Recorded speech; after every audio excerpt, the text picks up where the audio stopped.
continue with our class Kosher Kitchen, and we start with Sefer Chofetz Chaim, and big topic is the same, very interesting topic, which is our personal, personal information. Okay, and very interesting topic, teachers. We have already detailed that the laws Lashon Hara, as they apply to teachers who wishes to discuss his or her students with others, right? Meaning one teacher is going away and one coming in and say, okay, please tell me about the kids, right? So that's it could be dangerous. In addition, additional concern for the teacher is that of the guilty sod,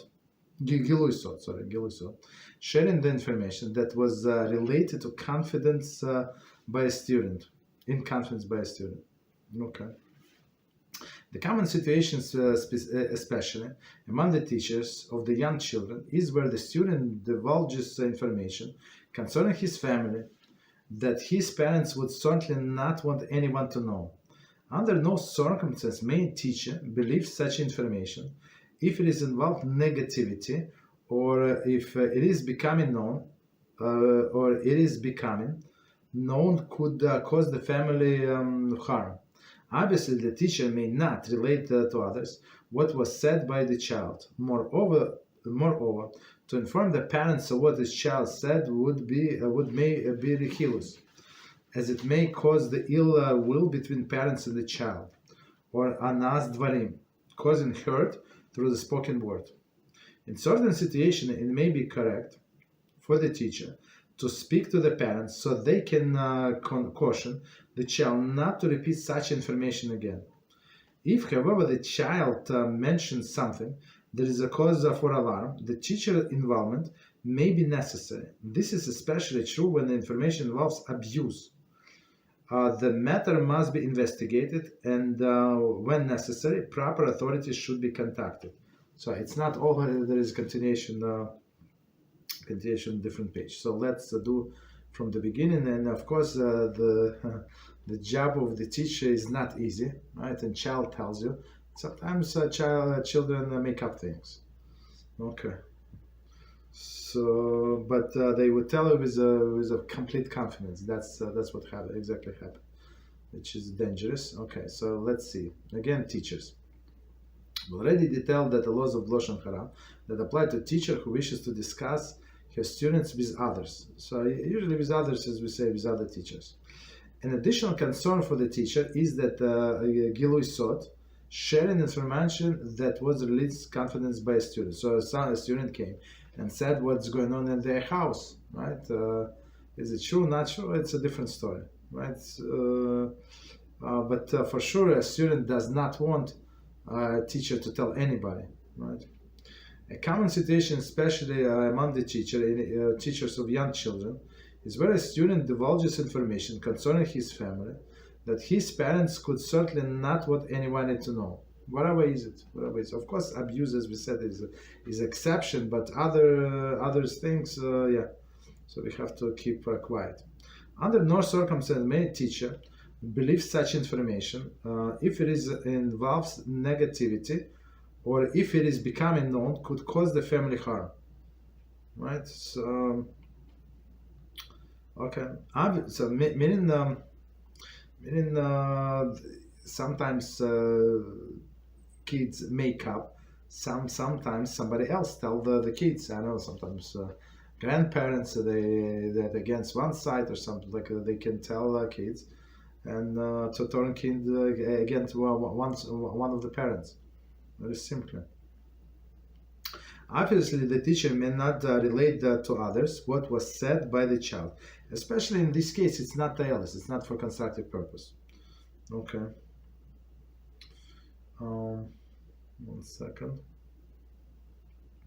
Right. So again, moreover, to inform the parents what the child said may be ridiculous, as it may cause the ill will between the parent and the child, or anas dvarim, causing hurt through the spoken word.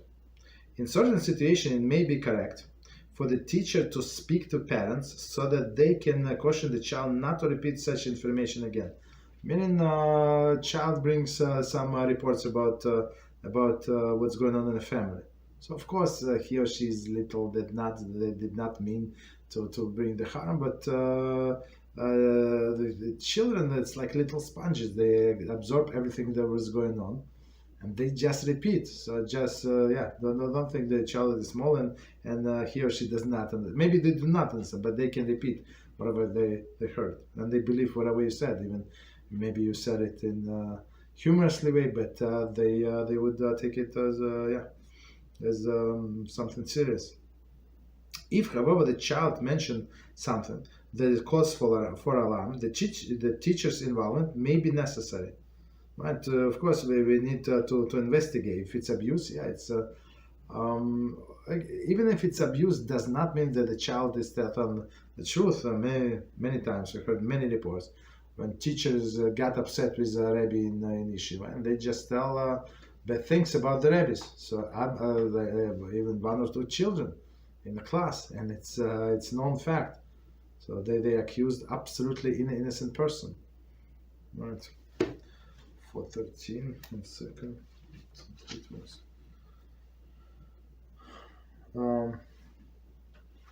So continuation. When older students share personal information with teacher, the teacher may not pass the information on to others. Okay, so kids, now we're talking about older students. If the advice of a colleague or supervisor is necessary, the student's identity should not be divulged. Right, so older students come and they have a question, they have an issue in the house. So of course we must keep it quiet on one, but between us, because it is a secret. But on another hand, sometimes you need a consultation. You don't have such experience, this and that. So so you're allowed to consult, but take out the names. And same you said, if somebody needs advice of the Pesach, most of the time these names are absolutely irrelevant. And where they live also, unless it has anything to do with the case, so it's irrelevant. The teacher may reveal the information along with the student's identity only when the student disclosed facts of which Halachah requires him to inform the others. Okay. Maybe it was some kind of abuse or something. This includes any medical condition or behavior problem of which the school administration should have been informed. For example, chemical abuse. Right. So because it's dangerous to the whole school. As in the case of a therapist or a lawyer, a teacher should be in contact with halachic authorities in dealing with this issue of confidentiality. Confidentiality. Right. So it's not so easy to be teachers today, those days, our days. Okay. So stop here. Let's see if we have any questions on the topic.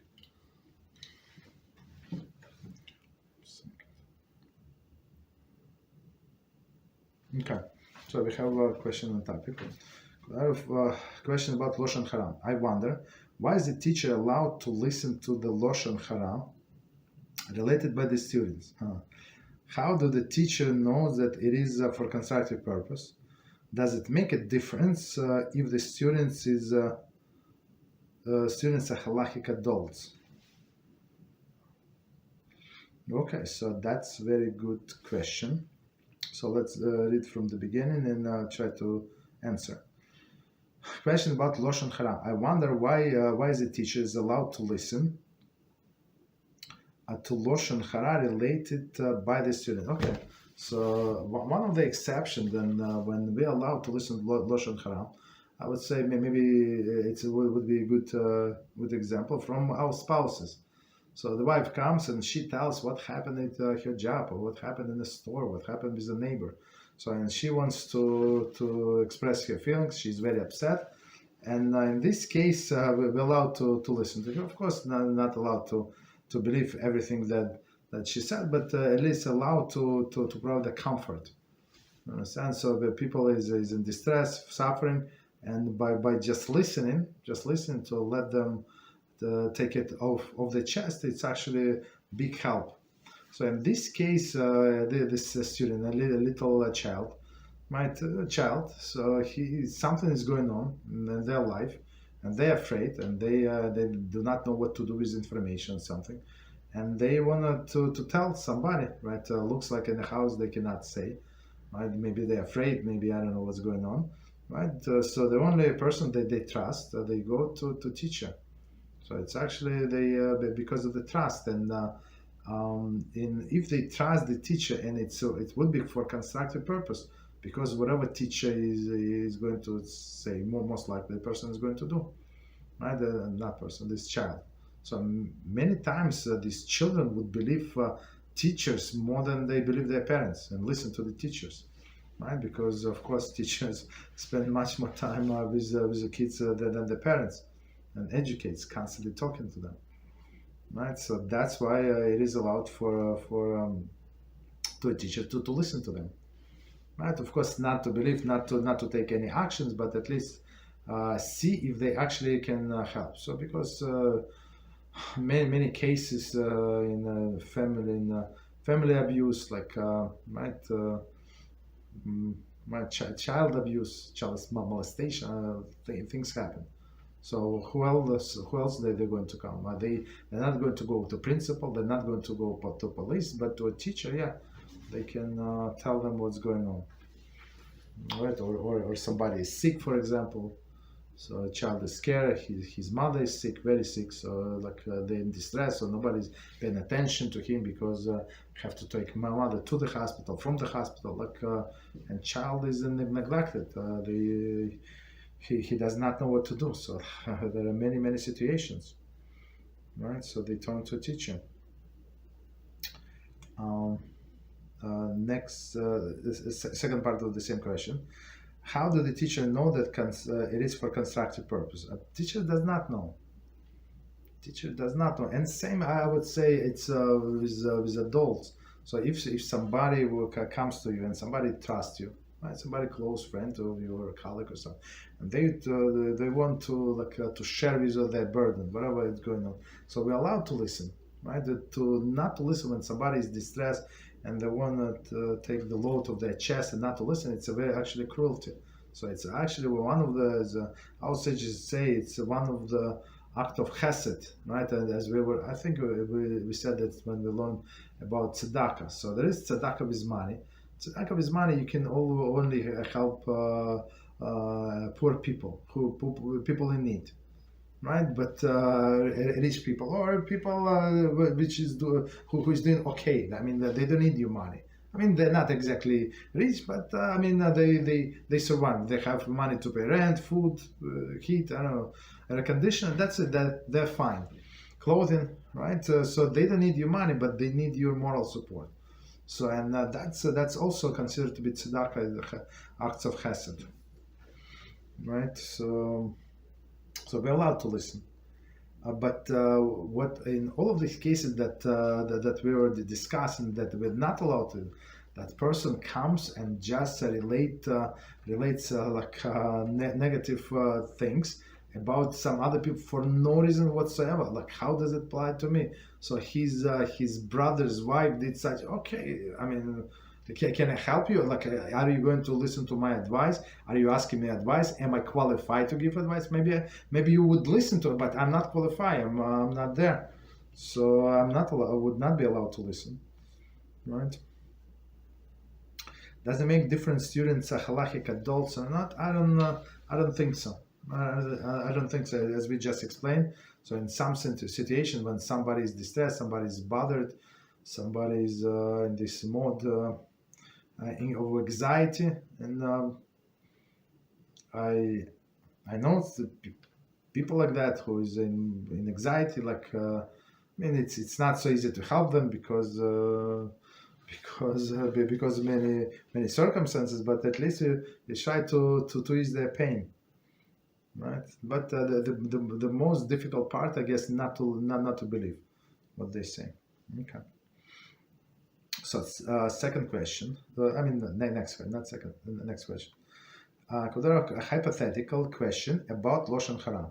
If one is a teacher of teenagers, and a kid is straying away from Judaism, but trust the teacher. Is the teacher allowed to listen to the student's Lashon Hara in order to maintain the relationships and try to get him back to the derech? Very good question. So, hypothetical question again about Lashon Hara. If one is a teacher of teenagers, okay, and a kid is straying away from Judaism, but trusts the teacher, okay, is the teacher allowed to listen to the student Lashon Hara in order to maintain the relationship and try to get him back to the derech? Okay. Oh, yes, of course. In this case, you're allowed to listen to Lashon Hara, but try to channel it to something constructive. So let them start speaking, and then you take over and channel into some other things. I understand. So because if we're going to shut this person, this boy, down right away, so we're going to lose the relationship. That's not what we want. So if we are the only person that they trust, and we are the only connection to Judaism that they're trying to distance, so yeah, we're allowed to maintain these relationships, right? But try to direct this person to right derech. Okay, so I guess that's it. All right. So we continue today with Kosher Kitchen, and we're on a very interesting topic, chapter 13, the Prohibition, Genivas Akum, right? All of this cheese and that made by a non-Jew, and we say, how is it possible? Cheese made by non-Jew, right? If it's even more lenient that the milk produced by non-Jew. Okay. So explained last time. So continue. Section number 3. In our section number 3. Our topic today are other cheese products. Okay, and it says cottage cheese and cream cheese. There are 3 issues. There are 3 issues that may be relevant to cottage cheese and the cream cheese. 3 issues. Halaf Akum question. Halaf Akum question. Okay, so that's the first issue. Essentially, there is no issue of Halaf Akum. There is no concern that the milk from a non-kosher animal was added to the cheese with regard to the cottage cheese, cream cheese, or any cheese. Okay, so that's Halaf Akum does not apply. Meaning what? That you will see right away that they added cheese from non-kosher animals. Okay, so meaning that they're not going to do it. Cheese cannot be produced from the milk of the non-kosher animals, exactly, and any non-kosher milk added to the cheese will adversely affect the quality of the cheese. So meaning, so that's in this sense we're safe. They're not going to add, and I mean, of course, we said today, who needs that? They have so much of the cow's milk. Why would they need the milk from a horse or something? Who needs that? Okay. Thus, a non-Jewish production, non-Jew producing any cheese, would certainly not add non-kosher milk to the milk. Okay, so that was our first concern with the cheese. If it's possible, they would not they would add this non-kosher milk. So in this case, they would not. Okay, meaning in the case of all of the cheeses. However, the production cottage cheese today involves the additional butter fat to the curds to increase their fat content. Ooh. The butter fat is included in a prohibition halaf akum. Butter fat. Thus, although the cheese curds are not halaf akum, the butter fat is. Therefore, one who uses only halaf Israel milk should not use non-halaf Israel cottage cheese. Okay, so let's try to understand. So milk with the cheese in general, there is no problem, right? And if they would do cottage cheese without this butter fat, so it would be no problem whatsoever. So this additional ingredient, again, why do we need that? To increase the fat content. I don't know. Okay, so I mean, today I think they try to do everything lean, like not too fatty. Okay, but we got the point. But the butter fat is included in the prohibition halaf akum, right? Halaf akum, meaning that that I guess that they can mix some halaf akum. No. They cannot mix. It's like a milk produced by non-Jew. Okay, no problem. Thus, although the cheese curds are not halaf akum, the cheese itself, it's if you do by itself, the butter fat is. Therefore, if one uses only halaf Israel milk, one should not use non-halaf Israel cottages. Okay, so far so good. But when we say there is no that we can rely on this government supervision, so basically you can eat this cottage cheese, right? I mean that this butter fat would not contain any, most likely would not contain any forbidden substance. Okay, so B, the butter question. Okay, even a cottage cheese and a cream cheese are not included in the halaf akum prohibition. Those whose custom is not to use non-halaf Israel butter should not use the non-halaf Israel cottage cheese or cream cheese as well. These cheeses are no more permissible than the butter. Okay. So as we said, in some places they would allow this butter, and some places would not, because you would see that the milk from a non-kosher animal would not blend into this butter. Okay, but still, if you go by the opinion that you're not allowed to use this what is it, halaf akum butter. So yeah, so you're not allowed to eat this cheese and a cream cheese. I mean, cottage cheese and cream cheese. Okay, so let's see. Commentary. We note in chapter 12 that some Geonim prohibited non-halaf Israel butter out of concern that the milk may be originally been produced for drinking purposes and non-kosher milk was added. This concern applies to cottage cheeses as well. Right. So, we said that. So first that they were trying to sell this milk as a regular milk. They added, let's say, this milk from non-kosher animals, and then they saw they cannot sell it, so they decided before it spoils, they can make a butter or make cream, this cottages, let's say, right? So meaning that it was milk of non-kosher animal, but it was a negligible amount, and I don't know. It's different product. So there is many arguments to say that maybe there is no problem. Continue. C.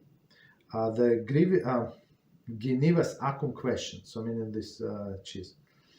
The production of cottage cheese, cream cheese, and farmer cheese does not require the rennet enzyme, right? But even this rennet enzyme, as we said last time, so just to remind us, we said that it's not.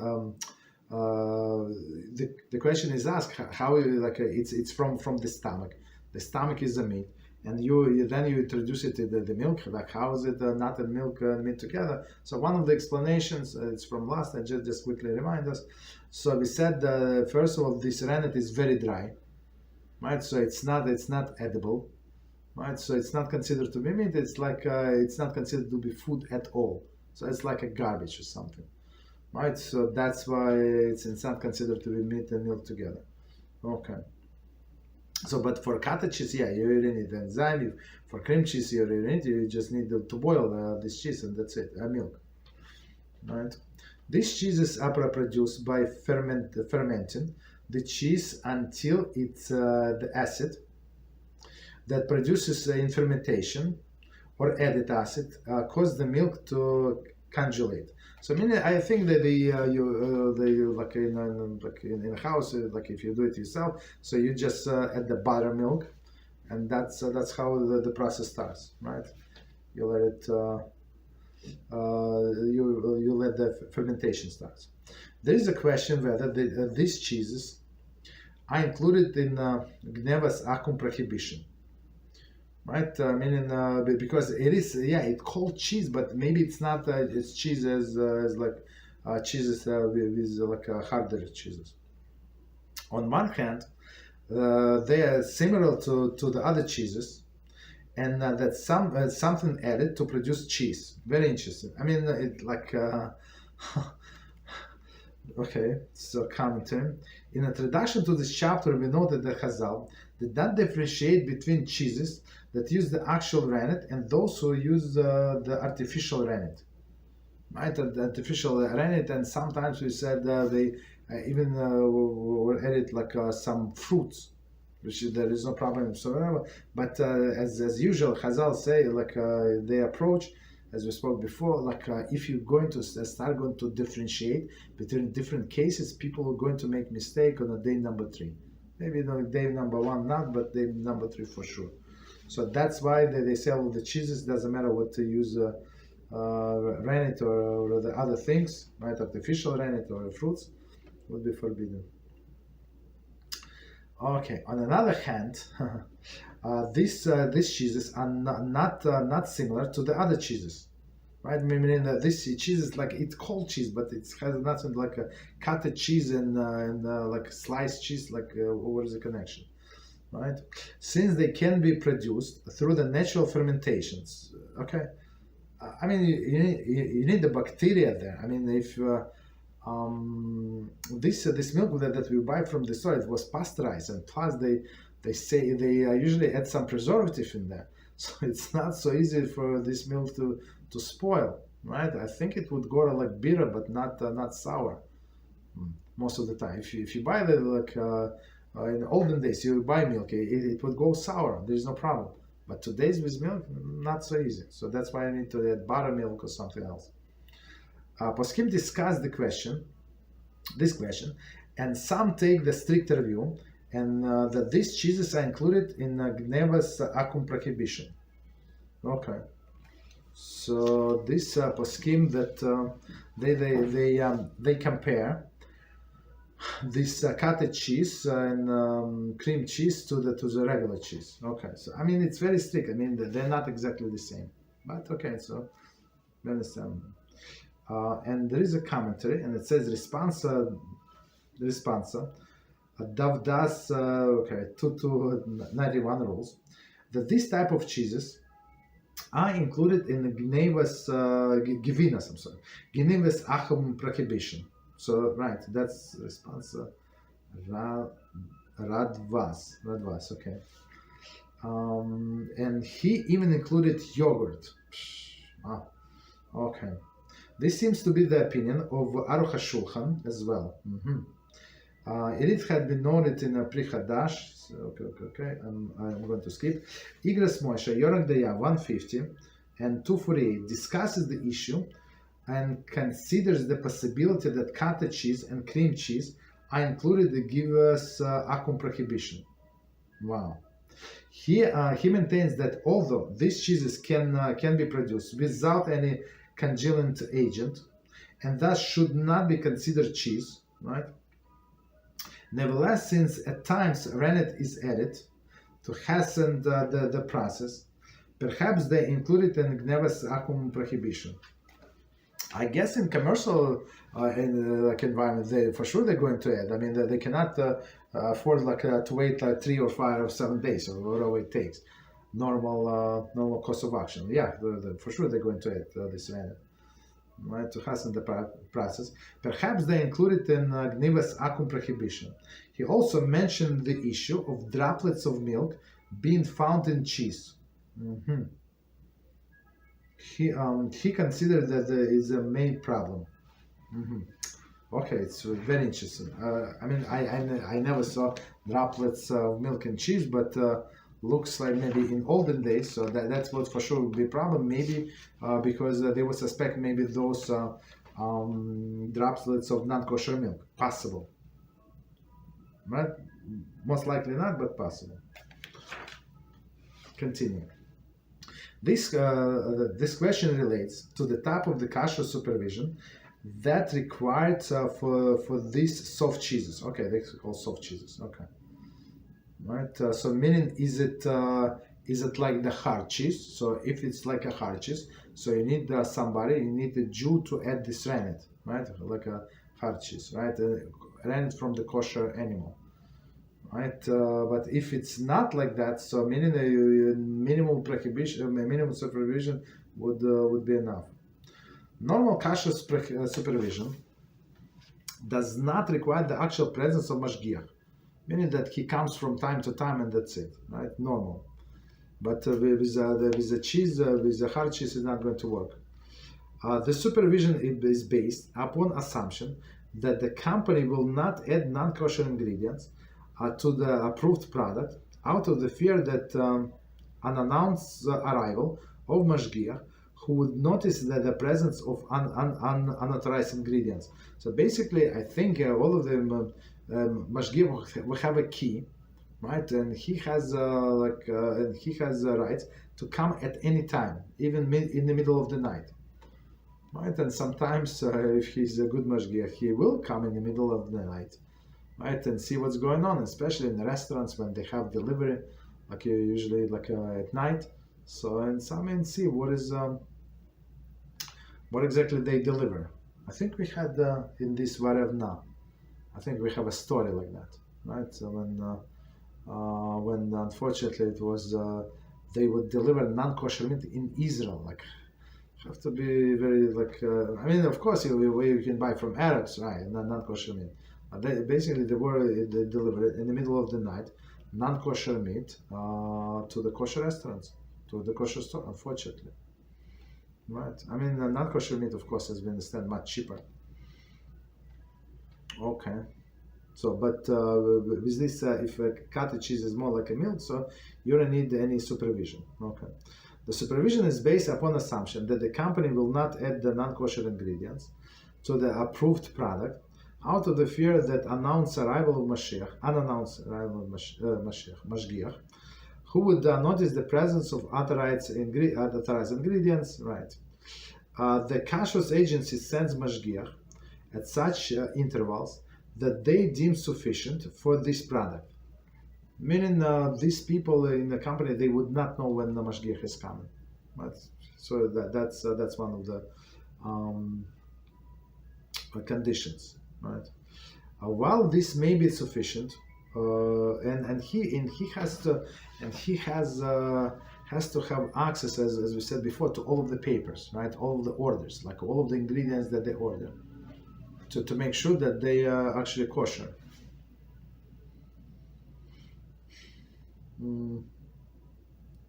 Okay. While this is sufficient for the other products, it is not accepted for cheese. Okay, for cheese is cheese as a cheese like hard cheese. As noted above, production of the cheese required at minimum the physical presence of mashgiach during the cheese production. That meaning that he is going to put that the serenity is going to be kosher. Thus, if soft cheese are considered to be cheese, they require presence of mashgiach during the cheese production. So now everything is changes. Like to have a person on the premises, so it's totally different from. I mean, if it's big production, I mean, even though like they have to pay salary, is it worth it for them? Like to pay salary, and plus it's not only his salary; they have to pay the agency, right? The whole supervision, like Kashrut's company, and the Kashrut's company pay this mashgiach salary. So I mean, it's a lot of money. So it's totally different approach. Okay. So if we consider these soft cheeses as cheeses, okay. Most Kashrut supervision do not consider cottage cheese and cream cheese to be cheese, and do not require the presence of mashgiach during their production. However, as noted, this is far from certain. Okay, so right, as we said, not everybody will agree. This is based on a ruling given by Rav Yosef Eliyahu Henkin, Zatzal. Rav Yosef Eliyahu Henkin, where did he live? I mean, he's from America for sure. Maybe he was before Reb Moshe, or like I'm not sure when he passed, but very famous rabbi. Okay. Right. However, as he said, it's very far from salt. I mean, there are many cream cheeses for sure, like national brands that actually OUND, right? Dairy for sure, right? And cream cheeses and cottage cheeses for sure, like many brands, like from different kashrut agency for sure. The most reliable, I would say, OU, right? But same as others. Right, they certify as a kosher. Okay. Commentary. Rav Moshe does not reach final conclusion on this issue. He reaches no conclusion with regard to cream cheese, and he advises that one avoids using non-halal Israel cottage cheese. Okay. Some have quoted Reb Moshe as a source of the lenient opinion. I'm not sure. Okay, this is true only in very limited sense. He notes the lenient argument, but does not issue a lenient conclusion. Very interesting. He relies on a lenient argument insofar as to maintain that one is not required to object regarding those who rely on them. So it's not the first time when people take what Reb Moshe Zatzal said out of context. So it's very interesting commentary. So he many times, if you read the Igros Moshe, so he argues both ways, like for and against, and then it comes to conclusion. In this case, he did not come to the conclusion, but this argument for allowing was a strong argument. Right? But if it would be stronger there than not to allow, right? So that would be understandable. But here, so they took out of context and say like, so he said, Rav Moshe said, if somebody eating this cheese, you don't have to protest, because there is some opinions to rely upon, right? And there's some lenience that you can use. Okay, so we finish with cream cheese and cottage cheese. Right now we go into whey. Although whey is a byproduct of cheese production, poskim generally not include the prohibition of do not include it in the prohibition Genivas Akum. Right. So I'm not sure if they call they sell whey in a store. I'm not sure. Okay, but it's a byproduct. Many people just who made the cheese just like pour out. Okay. Okay, but I think it's good for digestion system. I think. Okay, so the 32. The Igros Moshe Yoredaya 3:17 permits even the whey. There is a byproduct of non-kosher cheese. So even permits whey that is byproduct non-kosher cheese. Very interesting. Non-kosher meaning that this enzyme was taken from kosher animal, but not without shkita.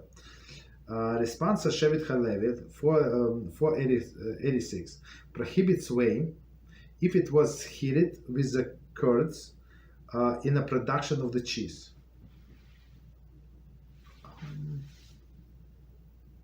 Okay, I'm not sure how. Okay, I think that they boil it. I think maybe the whey is a part of the cheese, and they just strain it. That's how they get whey. But otherwise, for sure, it was cooked together with milk for sure. The author made the use of Okay, no problem. We continue. Next one, casein and caseinates. This milk protein, I have no idea what's a casein. This milk protein is a milk derivative and is often dried and used as a powdered milk protein. Okay, that's why I didn't know. Okay, powdered milk protein. There are two types of casein. One is produced by adding acid to the milk, acid casein, and the other is produced by adding rennet to the milk, rennet casein. Rennet casein is included in Prohibition, Genivas, Akum, right? So it's like a cheese, right? I mean, it's not a cheese, it's a powder, but as we explained above, the production process is very similar. Okay. While acid casein is subject to the same Genivas Akum question as a cottage cheese. Okay. Most casein used today is acid casein, which is make it easier. Okay, so let's see if we have any questions. So because we finished this this topic, and we're moving on to book number 4. Okay, no questions. Okay, no problem. I mean, we got the point. So like to summarize, I mean there is no summary but to summarize. So technically, you can eat, and as we said, the most reliable kashrut authority today, they put their stamp, they put their name behind this cottage cheese, the cream cheese. But if a person wants to go stringently and rely only on halal Israel, there is no problem. There is no problem, right? But in all of these cases, then they should not rebuke or tell that something is eating OUD or KD, right? So that they do something wrong. That's the point, I guess. Okay. So we start with book 5, the other kashrut issues. And I just, believe it or not, I read in the introduction to this book, like some pieces that some parts that we did skip, and this book, not this book, like Art Scroll has like older version, like different format of this book, and I never checked. It's from the same author, so looks like they said in the introduction to this book that that book was original, right? So what they did, they like shrink that book a little, right? Put it in this book, and plus added all of these milk books, like they were added like milk issues like cheese and stuff like that were added later on, and that's why we have a much longer like footnotes on the bottom. On that part, like hardly any notes, because they're more concise. So I mean. I'm not sure what's the difference, what exactly they cut from this book, right? But they say complete information is actually in a different in a different edition. Okay, but I think we're good. So I mean to get a like clear idea, right? Okay, so let's see. Book 5. So this book, chapter 14, Kashrut utensils. Finally. Right, Kashering 15, Kasherings for Pesach. Chapter 16, foods prohibited because of sakana. So sakana is danger, right? We said, what? Like for example, if somebody like peeled an egg or onion and left it overnight unpeeled, so that's sakana. Or food left under somebody's bed.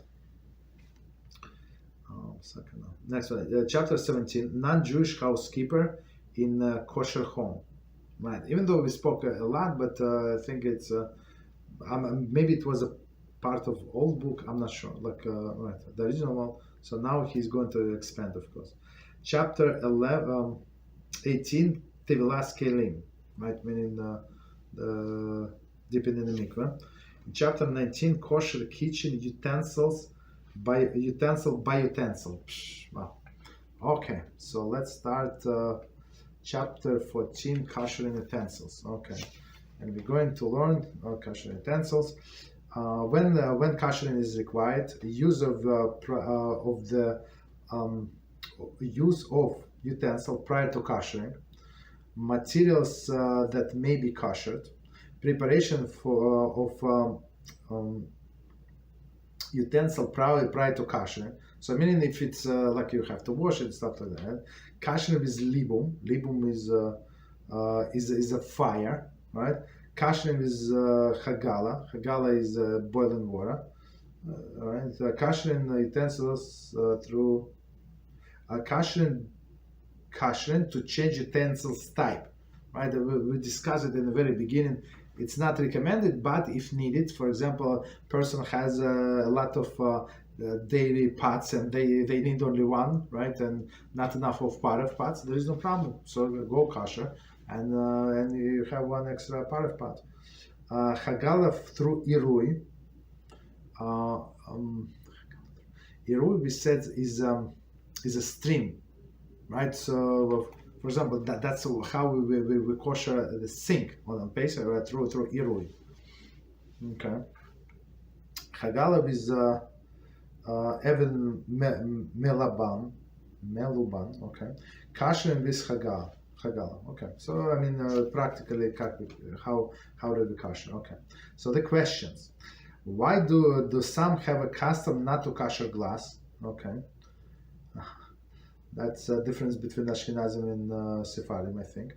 May one use one set of drinking glasses for both milk and dairy meals? So that's also difference, right? When between Ashkenazim and Sephardim, I think in this way as well. When one would kosher glasses by soaking them in water for 3 days. Okay. Why do the many not kosher plastic utensils for Pesach? Many not kosher. Okay. I mean the plastic you cannot kosher. Why do we not kosher ben yama utensils? Ben yama utensils. So ben yama meaning it's still from was used today. So we said that's the first thing that we do. We let it stay like 24 hours. May one kosher treif meat and dairy silverware together in a pot. So meaning treif meat and dairy silverware. So you have silverware, and they become treif for whatever reason. They mix in the pot. Can you now? So that they, in a sense, they absorb this bad taste from wrong taste from meat and milk. Can you kosher both of them, or from one for meat, one for milk in the same pot? I think the answer is yes, but we're going to see, because it was more than 24 hours and it was standing, so like, and it was clean. Let me quickly check time. Okay, so let's start at least. Introduction. Okay, introduction and right away commentary. The author is in depth to Rabbi David Cohen of Chicago Rabbinical Council, formerly the Orthodox Union, New York. Okay, for permission to glean some sources, some source materials from his yet unpublished encyclopedic compendium of the laws of Kashering on Pesach. Right. So it's actually, I have to note it, like it's very reliable kashrus agency. They call CRC. C is smaller, R bigger, and C like it's an oval. So and on their website, it's actually also recommend. There is a list of kashering agencies that actually reliable and kosher. Of course, they cannot list all of them, but if it's on their list, you can rely. And also this they have a list of kosher alcoholic beverages, right? Meaning that do not have a stamp. I mean, with a stamp, everybody inside, even without stamp, but they tell that it is kosher, right? And of course, with alcoholic beverages, you have to go beverage by like flavor by flavor. Like sometimes, if it's no flavor, it's easy. Like it would be kosher. Like let's say. But if they start adding flavors, so even from the same brand, like it would not be kosher. So we have to be careful. But it's a very reliable source, and I personally many times use their source. Just so you know. Okay. So continue, and they have many other useful information.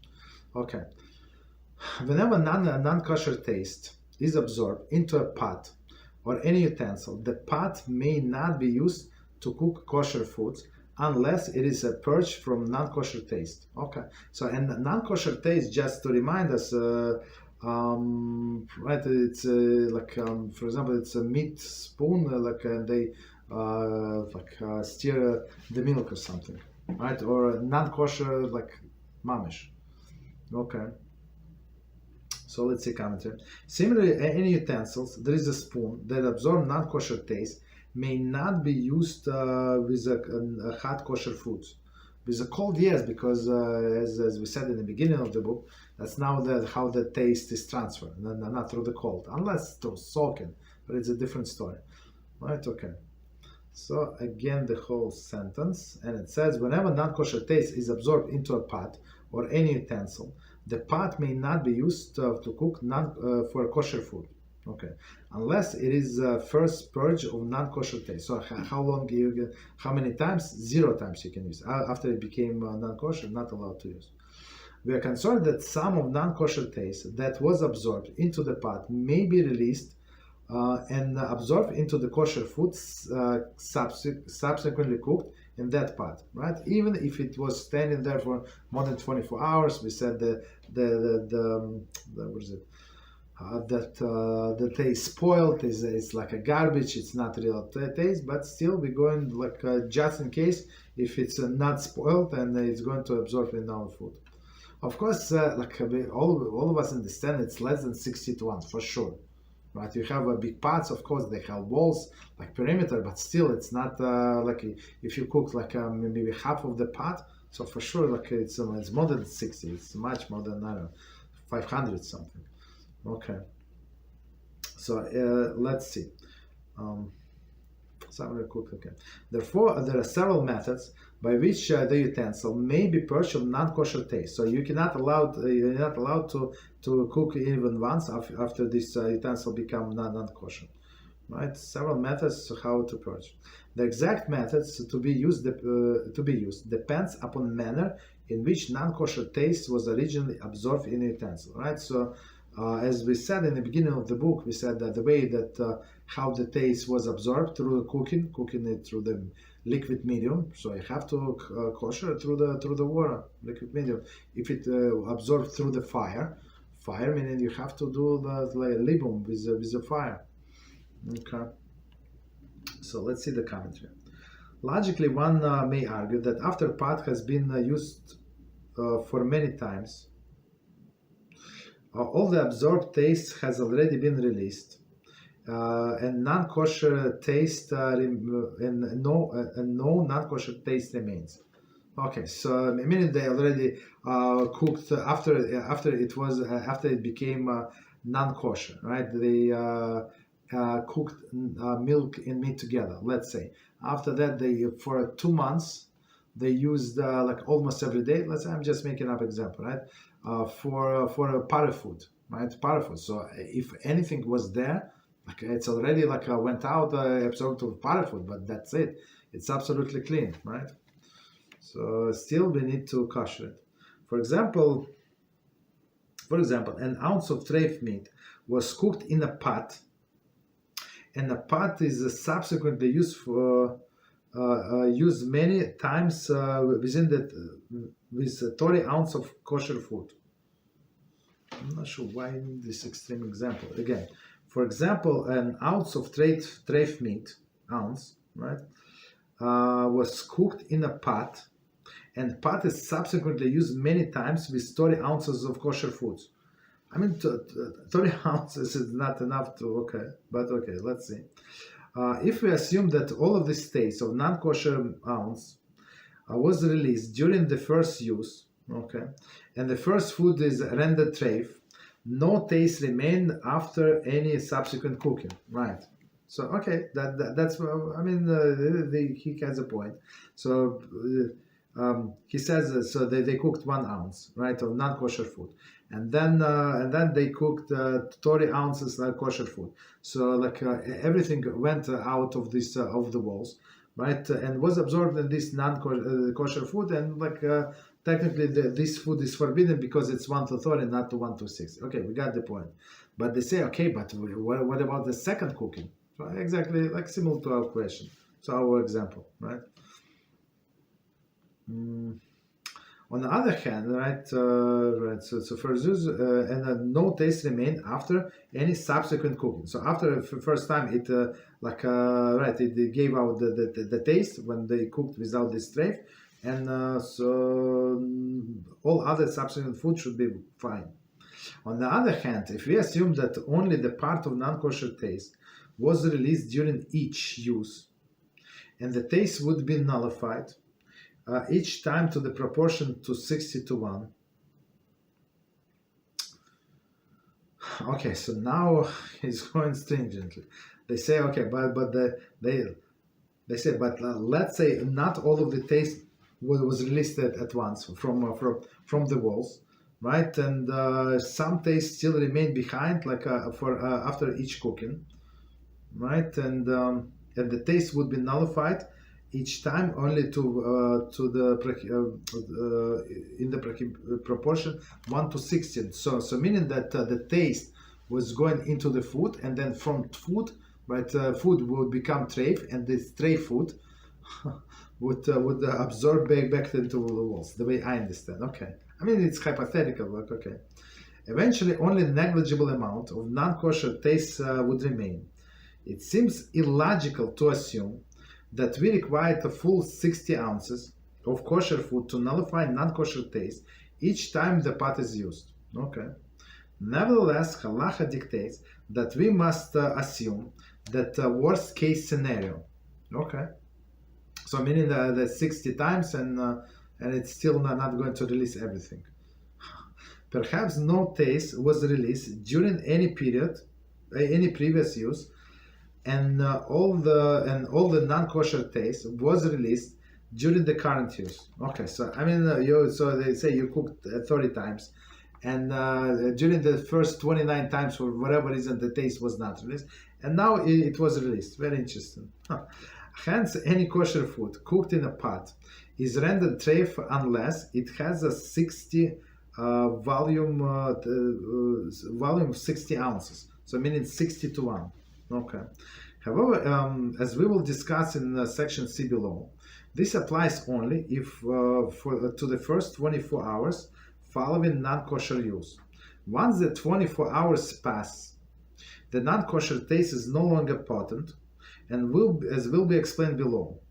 It should logically follow that after 24 hours pass, Kashering should not be necessary. Nevertheless, according to rabbinic law, even after 24 hours pass, a non-kosher utensil may not be used without kosher. I mean, okay, so let's. I'd like to simplify it a little. So all of these are hypothetical question. What is released completely, not released completely? This 1 ounce, the taste from 1 ounce.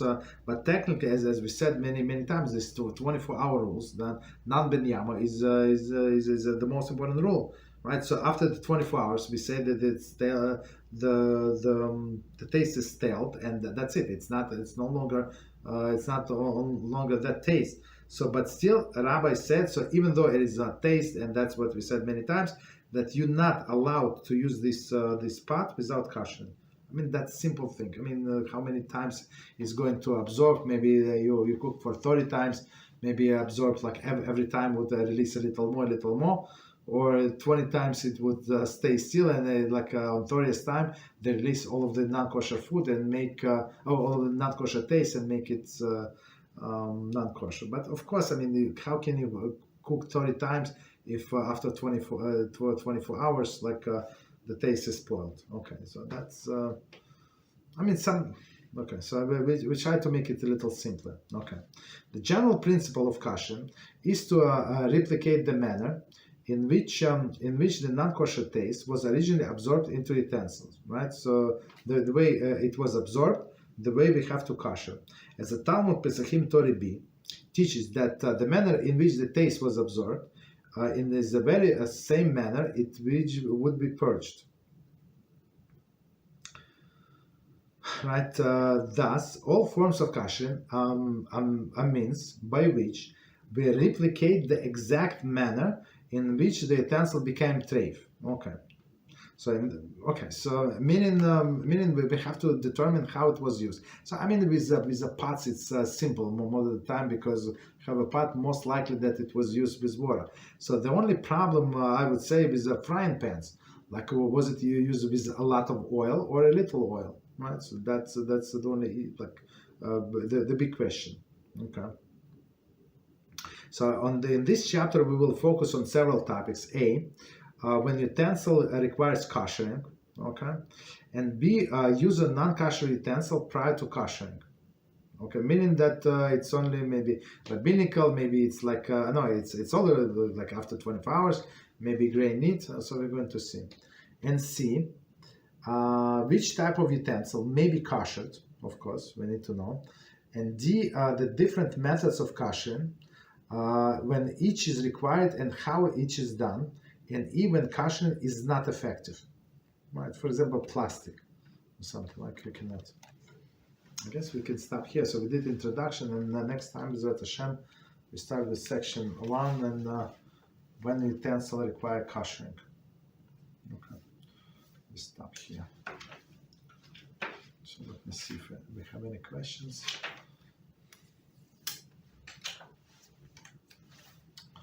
Okay, quickly check.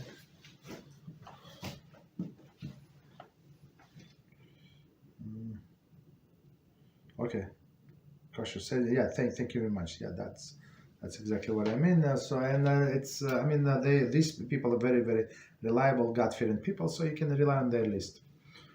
Okay. But just because somebody is not on their list, so if you need very much, like this product, whatever is it, so you can do your own investigation. So it does not mean that they have to, like, they're obligated to rate all of the kashrut agency. And tell you what, was I when I was looking for I was looking for kosher gelatin, right? Kosher gelatin. So it's not such an easy thing to find kosher gelatin. I mean they like sell in small packets, very expensive. Like I don't know, like ridiculously more expensive. Like what is ridiculous? 10 times more. Like does not make sense. Right, so you can do a gelatin from a kosher animal, from a bone, so you like from other things there is no problem, right? And some of these gelatins work were supervised, right, by some kosher agents I never heard in my life, like, and it's not in the list. So and I did my investigation. It's not like one rabbi show. That's it. So he created his hechsher and he went to all of these companies. I mean, maybe and of course it's like you have to know, like you have to understand, is he kosher himself or not, right? So again, some of them might be kosher just because he's not working for some big. Kashrut agency does not mean that it's not kosher in, right? So, but I would say go by this list and be on the safe side. So I did not buy anything from this questionable certification. Okay, continue. There are questions about kosher utensils. Okay.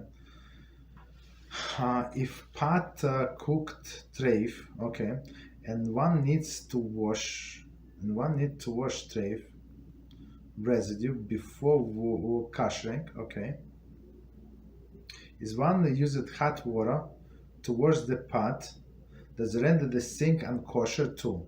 Okay, it's a good question. Does it make the difference if the pot is ben yam or not? Yeah.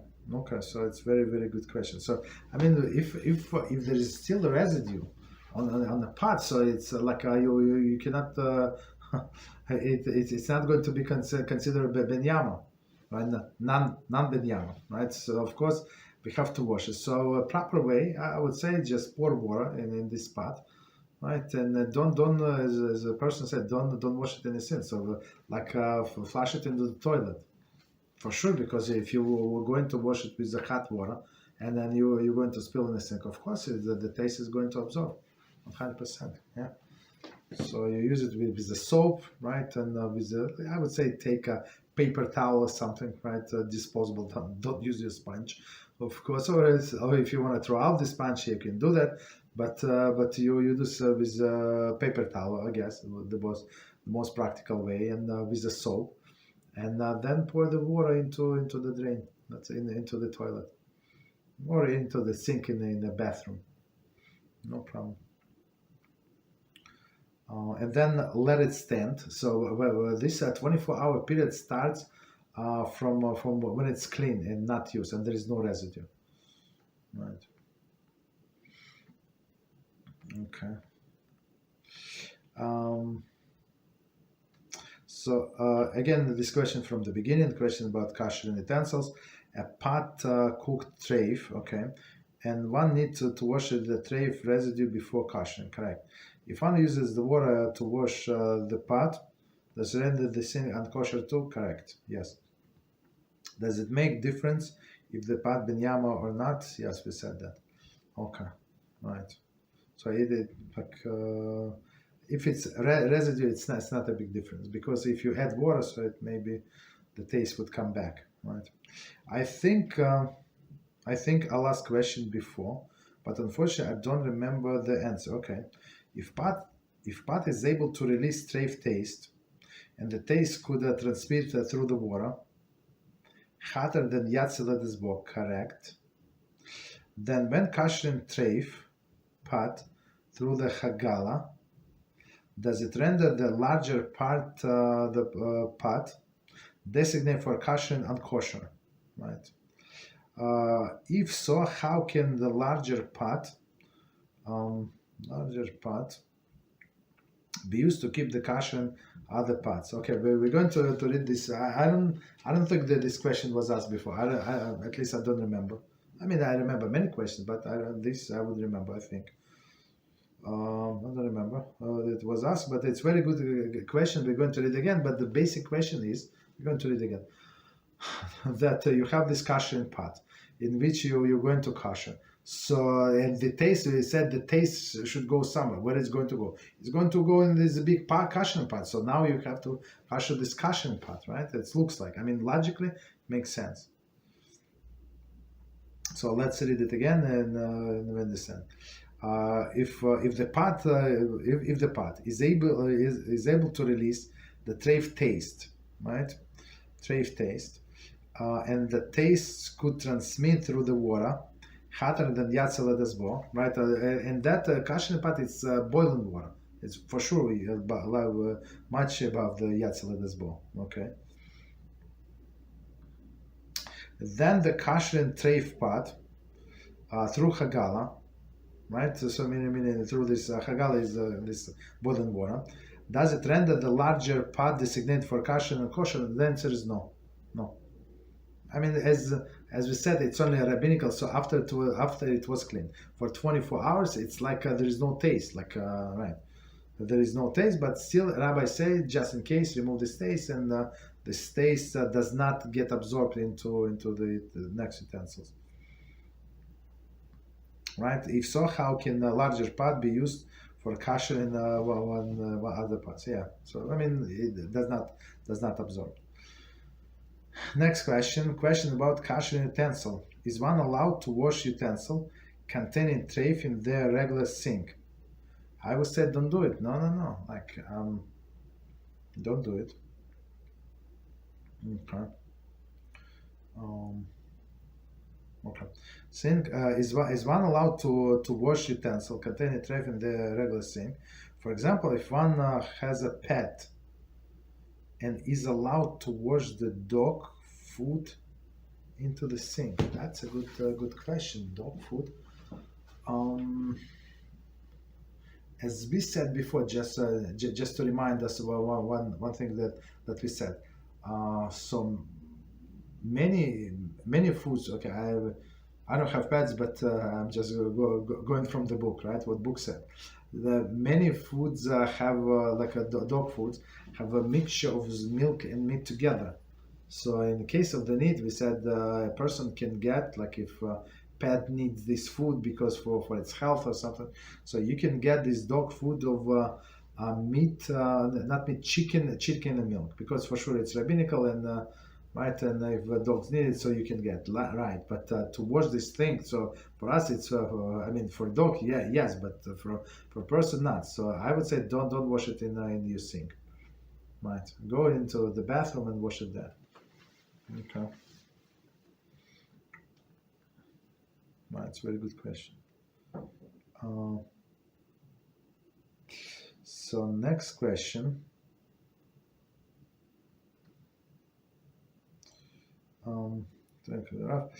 Is the same in the same thought since the 24 hours. 1 second, was it added something?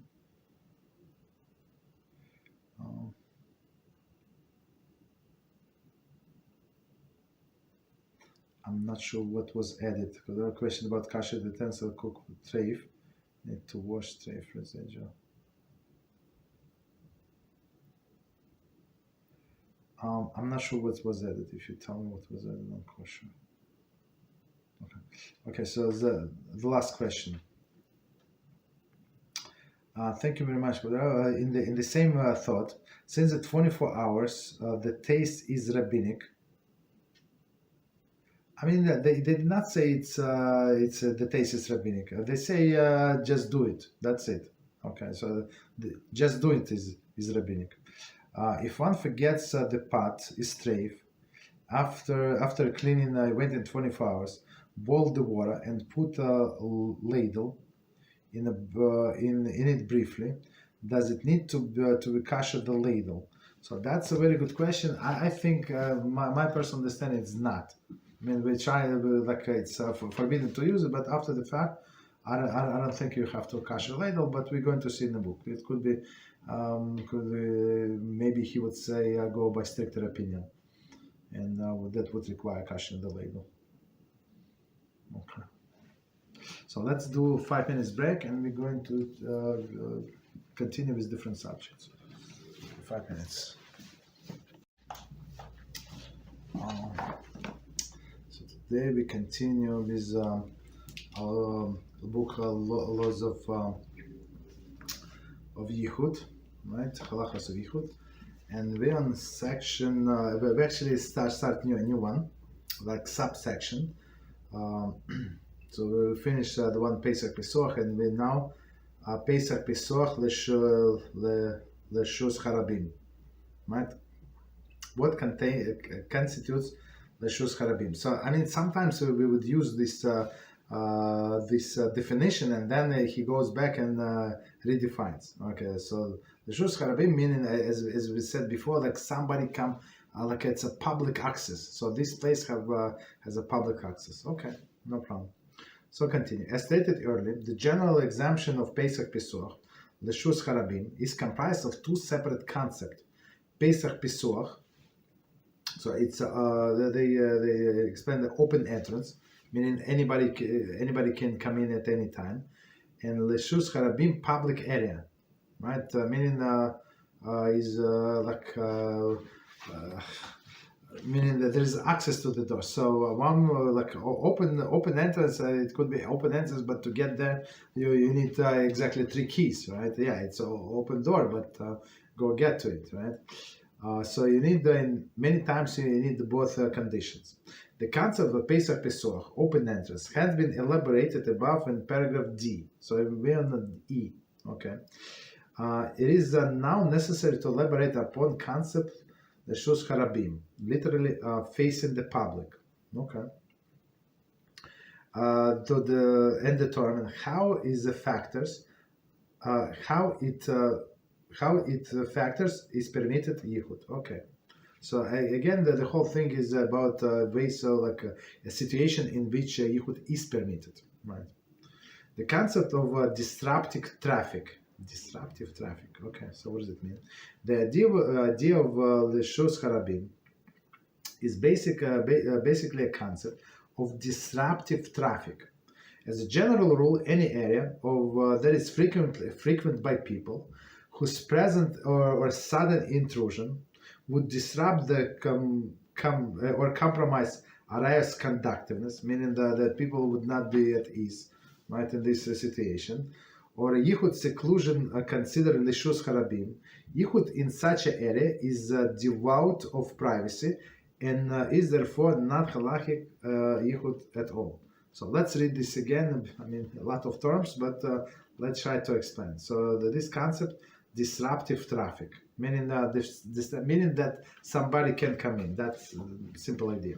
The idea of the Shus Harabim is basically concept of disruptive traffic, meaning that it's open area so that anybody can come in. As a general rule, any area that's frequent by people, so like there's some kind of office, somehow, right? Somehow the store, frequent by people whose presence is sudden presence or sudden intrusion. So maybe they're there, right, in a different room or something, or they can come in suddenly, so they don't have to even announce themselves.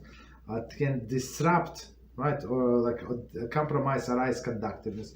So arise conductiveness meaning that the people would feel at ease, and maybe it's going to bring to something forbidden, of Yichud seclusion, is considered Leshus Harabim, meaning that right, something could happen any second. Yichud in such an area is devoid of privacy, right, because anybody can come in, and therefore not halachic Yichud at all, right? So there is no problem. Let's see. I guess some like waiting room or something. So some like people coming in and out. Yeah, for now there is a. Let's say there is no secretary, right? There is no secretary, or like she went to help a doctor or something. I don't know, she's on a lunch, I don't know, whatever. But people come in and out, right, all the time, like in doctor's office. Examples: apartment hallways, resident visitors, etc., coming and going, right? Let's say some busy, like a huge building or something, right? Always like a hallway, people go in and out constantly. Street, constant traffic and passersby. So somewhere in the park or somewhere on the bench, right? So there is no yichud at all. Next one, marketplace, right? Marketplace, airport, like in a mall or something. Bus or train station, right? Constantly traffic of people. Bustles of shoppers, commuters, and travelers. Okay. So all of these places when people come in and out, so for sure that's not, there is no yichud. Yichud in a house or building that is open or otherwise accessible to the public area would likewise considered Pesach Pesoch Leshus Harabim, right, and permitted. Okay, so again, so all of these apartment hallways, right, because residents come in and out, streets for sure, it's understandable, traffic, marketplace, airport, and train station for sure, people constantly go in and out. And yichud in a house or a building that opens or that is open, a building that is open, meaning that anybody can come in, or otherwise accessible to the public area, would likewise be considered Pesach Pesoch, meaning the door is open so anybody can come in, okay, without announcing. Examples: apartment with unlocked door facing common hallway. Right, I mean, it's okay. So we said that there is no problem because maybe somebody would come in. Okay, so okay. Next one, front door of the house facing the public street. Okay. Next example, a storefront facing marketplace. Right, meaning right. So meaning people would come in. Tickets booth facing a bus or train station. Okay. As mentioned earlier, the Shus Harabim, with respect to Yichud, must be an area that frequented by people. Thus, a fundamental characteristic of the Shus Harabim is a presence of frequent traffic, meaning people constantly going. The reason area must be subject to the constant possibility of human presence. So as we said, that's why there is some exception late at night, right? There are not too many people. I see also E1. Okay, E1 is next one, and F below, right? It's further away for practical application of and further elaboration. Okay, so E1, defining human presence and frequent traffic, right? Meaning this keywords. The need of the human presence and frequent traffic does not necessarily means that there must be a constant actual presence or a steady stream of people throughout the area at all times. Right? The general rule, a likelihood or even strong possibility of the human traffic in the area is sufficient to classify Leshus Harabim with respect to Yichud. So does not mean that it's like on a train station constantly, or a bus station, like a central bus station, people going in and out constantly. No, there is even as he said, even strong possibility of human pride. There is possible that somebody can come in. Right. Example: apartment hallways. Right. So it's not like everybody, like maybe in a rush hour, yeah, people go to work, but in 11 a.m. some, or maybe not many people there. But apartment hallways, there is a constant possibility of traffic and activity of residents, visitors, etc. They come and go. Okay, so it's a very good example. So I mean, if these people in the hallway, it's right, nothing. It's not Yichud. Next one is street. There is a consistent possibility of traffic on any public street. Okay. And next one is a marketplace, bus or train station. Right. There is a there are throngs of people. There are throngs of people everywhere in the area. Right, for sure. So let's see, maybe we stop here. Yeah, I think we can stop here. No problem. So we continue, we get to next section. Okay. So let me know if you have any questions. Actually, yeah, there are many questions. I mean, on the topic. Let me go to. Okay, no questions. So let's go to question that were asked before class. Second, sorry, it's loading. Sorry. Okay.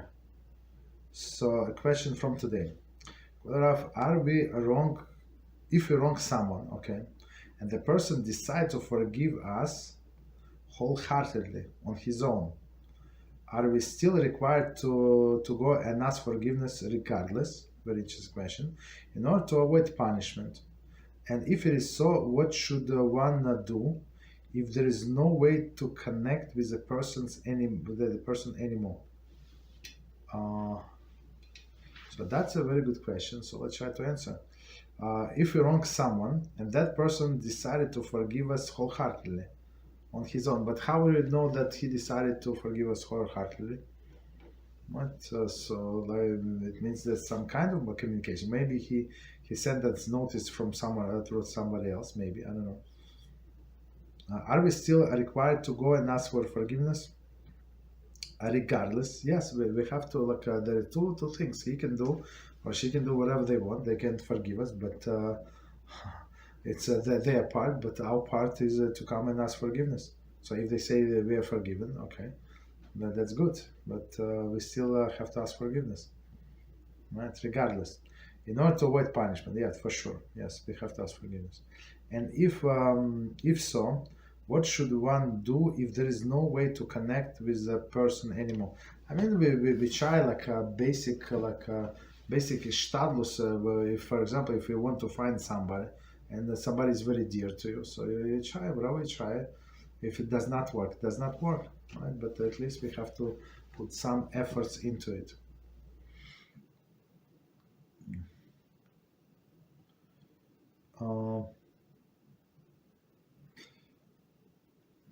So next one is kayaking or bowling is modest activity. So I mean, kayaking, let's say if it's a girls only or a boys only, there is no problem, right? But otherwise, of course, it is a problem. I mean, we assume they don't go in the bathing suits, but they might see somebody on the way, somebody immodest. I mean, people, I think, right. So there is other kayaks. It's not like only us. It's not like unless we did a reservation somewhere in a lake or like some very distant lake or something. Yeah, that would be a different. But otherwise, like there are other people there who are not modestly dressed, for sure. Bowling. I mean, again, bowling. I would say it's not exactly modest. I don't think so.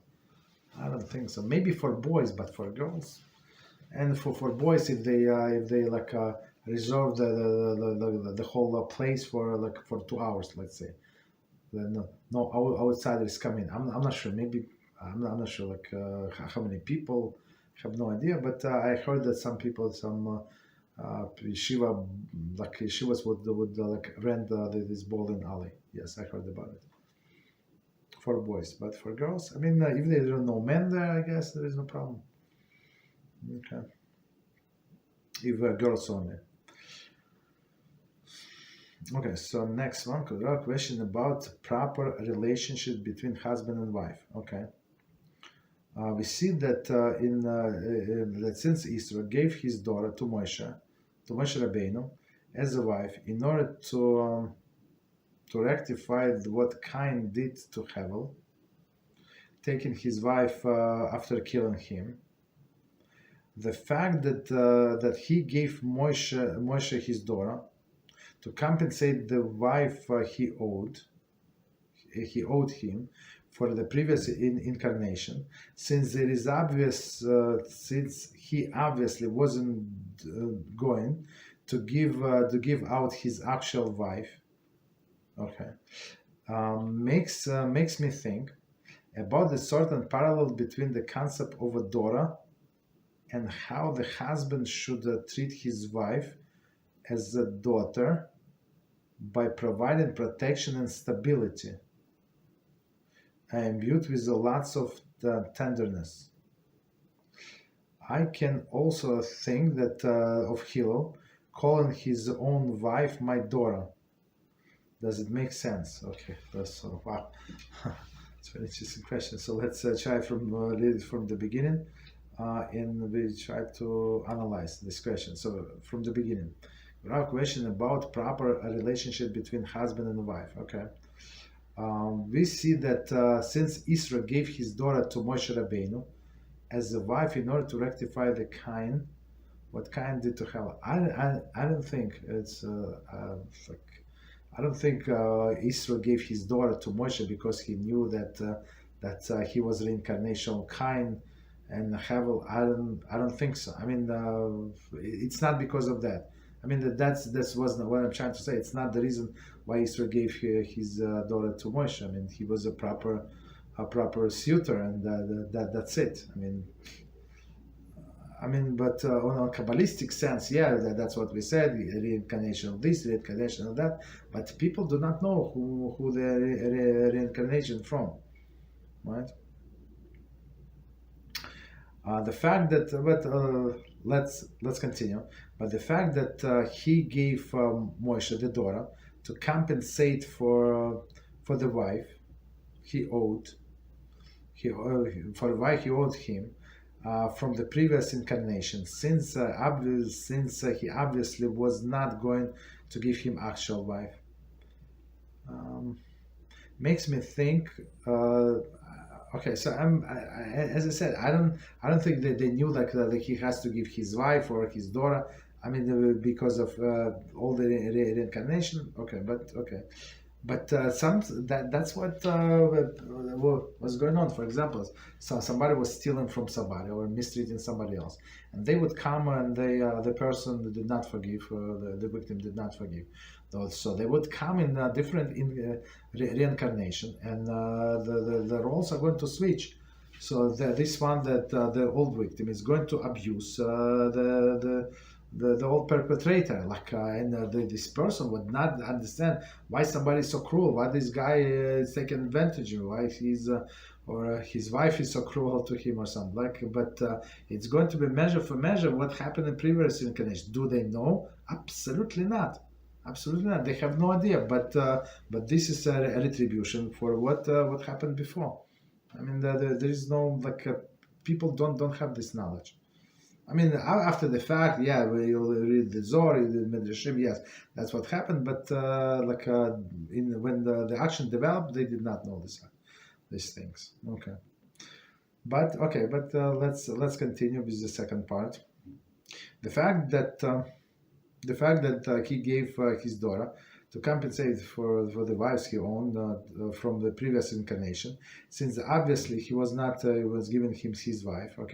Makes me think about certain parallel between concern of a daughter and how a husband should treat his wife as a daughter by providing protection and stability imbued with lots of tenderness. I mean,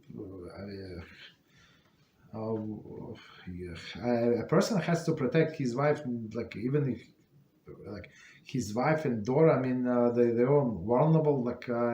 I'm not sure. What does it mean? A wife as a daughter, right? So, many times, a person would love his wife more than his daughter. That's for sure. Okay. But not always. But right. I guess. I mean, yeah. So I mean, a person as a husband and a father has to take care of his women, right? To protect them. That's for sure. Husband should treat the daughter imbued with standards. I can also think of Hillel calling his wife my daughter. It was. I did not see that Hillel called his wife my daughter, but it's very interesting. So I mean the sages, they would address people with respect, that my daughter, my son, right? So they call students my son. So it means somebody is very close to them. But to call his wife his daughter is not. I'm not sure. I'm not sure. We have to see the commentary what exactly he meant by that, because. Wife is not daughter. So if he treats her as daughter, he's forbidden to have relations with her. I don't know. Continue. As a second stance, should a father treat his daughter as a wife to a certain extent by showing her physical, emotional affection until she get married? I don't think so. The daughter, so it should be it's a different relationship. Wife is something that is equal to him, but daughter is not equal to him. So she must respect her father very differently, right? Then wife must respect her father, but there is different relationships, right? This physical and emotional affection. They say usually. I mean, of course, there is no attraction, hopefully, between father and daughter, but it's better not to show too much affection, right? Especially when they grow older, and she's not already a child; she's a grown-up woman, little woman. So we try not to show too much affection, right? Okay. She get married. Okay. I remember a story about Rabbi Mizrahi Shlita mentioned that this should be in a way in order to prevent a daughter from looking for affection in her own places before the moment she gets married. I'm not sure what he meant there, but physical affection, it's a little too much. Spiritual affection, yes, but right. I mean that's true everywhere. If you don't pay attention to the close one, even to the wife, so she's going to, if she's would look for this attention somewhere else, right? So that's for sure. Yes. Next part of this question. If we are very good at providing attention, and we also enjoy it, okay, should we infer that we'd be more suitable for a partner who demands more attention instead of someone more independent? I think so, yes. So it would be an amazing match, right? So if somebody wants to give and somebody like attention, somebody wants to receive attention, absolutely, it would be an amazing match. Other people more independent, so they just leave me alone. Think I want to do my own thing. Okay, like there is sometimes together, but mostly like I'm very independent. So of course, for that person, this attention would be very annoying, right? So yeah, so we need to find a woman who is who would be in need of this attention. Absolutely, 100%. Um, so next question, Shalom Aleichem Kodara question: if someone had an online store that they wanted wanted to market on social media, nice, okay, no problem. Would it be permissible to say fake flowers, to buy fake flowers, to bolster the business page? Fake flowers. Would this be would this count as a sheker or gezel? Since the fake flowers tend to make people feel more comfortable at ease buying the product. The product they buy are still legit though. Okay, so I need to understand the question one more time.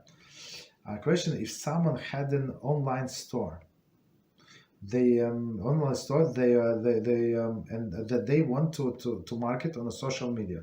So whatever they sell bags. Okay, whatever, right? Would it be permissible to buy fake flowers to bolster the business page? I'm not sure what the bolster business page is. I'm not sure, and how these flowers help. I'm not sure. If a person clarify, I would appreciate. I'm not sure. Would this be counted as a fake or gazel? I mean, if on a picture, so I mean, I'm just guessing. On a picture of this story, have fake flowers instead of real flowers. I mean, I don't think it's any problem, but I don't think that's what it means. Since the fake flower tend to make people feel more comfortable, it is buying. I'm not sure. I mean, if the store sells this fake flowers, artificial flowers, that's piece of art. I mean, I'm not sure what's the problem. So maybe we need more explanation because not enough information. The product they buy is still legitimate though. I don't know. So please clarify. So next question. Question about Lashon Hara. Okay, we said that. Okay, next question. Kosher utensils we said.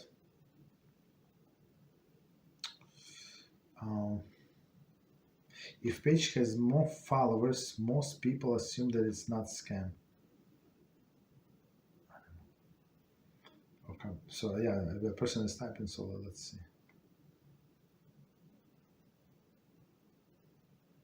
Subscribers, and I misread it as flowers.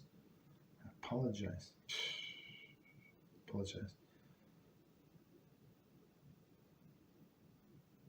Followers. I apologize. It was my mistake. So again, from the beginning, if someone had an online store that they wanted to market on social media, okay, would it be permissible to buy fake followers? Buy? I'm not sure. Okay, maybe. Okay, I understand. So pay people some money so they do be a followers to bolster the business page. Okay, now it's thank you very much. It was misread. Okay, so yeah, no problem. Fake followers. Would this be counted as sheker or gezel? Since the fake followers tend to make people feel more comfortable at the ease as buying. It's not such an easy question. Can you advertise? So the business is legitimate though. So it's a legitimate business, and person want to bolster his business. How? To have more followers. Let's say he would pay, I don't know, like to 600 people to follow him. Let's say, I don't know. Is it legitimate? I'm not 100% sure. I don't want to answer because still I understand the question. Is it? I need to think about it. It's not such a straightforward question. Okay. So next question. So it's not such a, because it is a lie on one hand, but does it make the product is not not kosher? I don't think so. Question about shaliach. Shaliach. If one charges shaliach to purchase an object, and the shaliach fails to fulfill all the requirements, if one is obligated to pay the shaliach, can the shaliach keep the object for his own and refuse the payment? Okay, so let's do from the beginning. It's a very interesting question. Try to understand. Question about shaliach. If one charges shaliach, so shaliach is our representative. Okay, so if one send this representative to purchase an object, right? So to purchase a sack of wheat for me. Okay, and the shaliach fails to fulfill the requirement. So he bought the sack of oats for me. Okay. Is it obligation to pay the shaliach? Can the shaliach keep the object or for his own and refuse the payment? I mean, so we gave shaliach money. Let's try to understand the situation. We gave him money and we sent him to buy for us a sack of wheat. And instead of wheat, he bought barley. So after the fact, I think we have to, he has to give us the change, right? And we can keep this barley. That's it, because barley you can technically you can transfer into money back, right? And do we pay him for what is it for his services? Let's say I think we should pay him, but we have to pay him minimum, not because he did not do what was asked of him. Actually, it's that's what we learned on our Talmud Avodah Zarah. Right, on Monday we do Avodah Zarah, and the circumstances there. If a person came to a dyer, right, who dyes wool, and he gave him a wool, and he said, "Please dye it in red color," right, red color. And when he comes, the guy say, "Yeah, I did exactly what you're asking. He's your wool dyed in black." He said, "I need red. Why would you spoil my wool? I need red." So and they actually debate what should be done with that. So it's not so simple. Did he do job? Yes, but did he do exactly what was? Not. So and they say that this what is shaliach, right? Shaliach, our messenger, who was supposed to do a job, has a lower hand in this situation. And they explain what does a lower hand mean, meaning that for example, if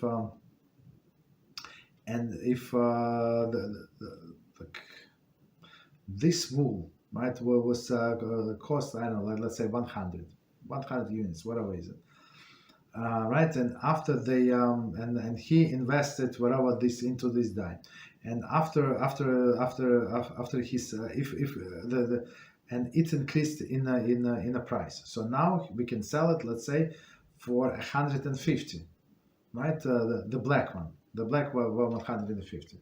Okay, and right, so we have to pay 150.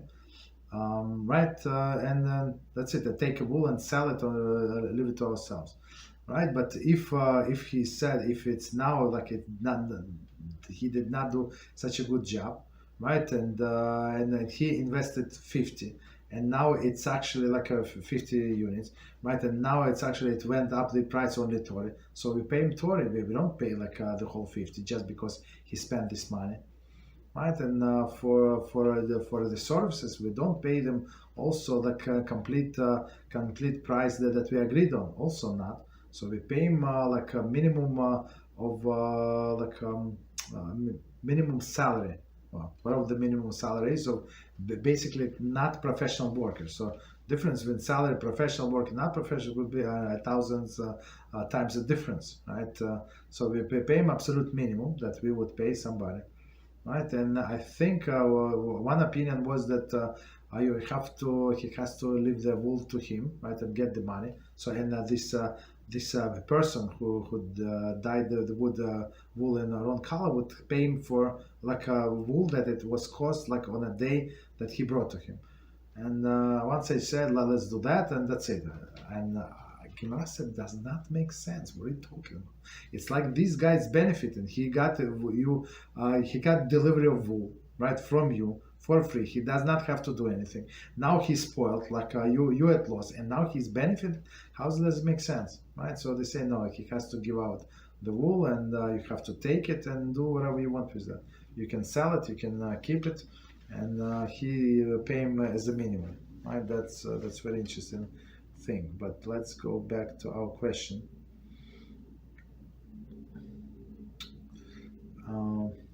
Right. So I'm not sure how is it end like that, but let's read again.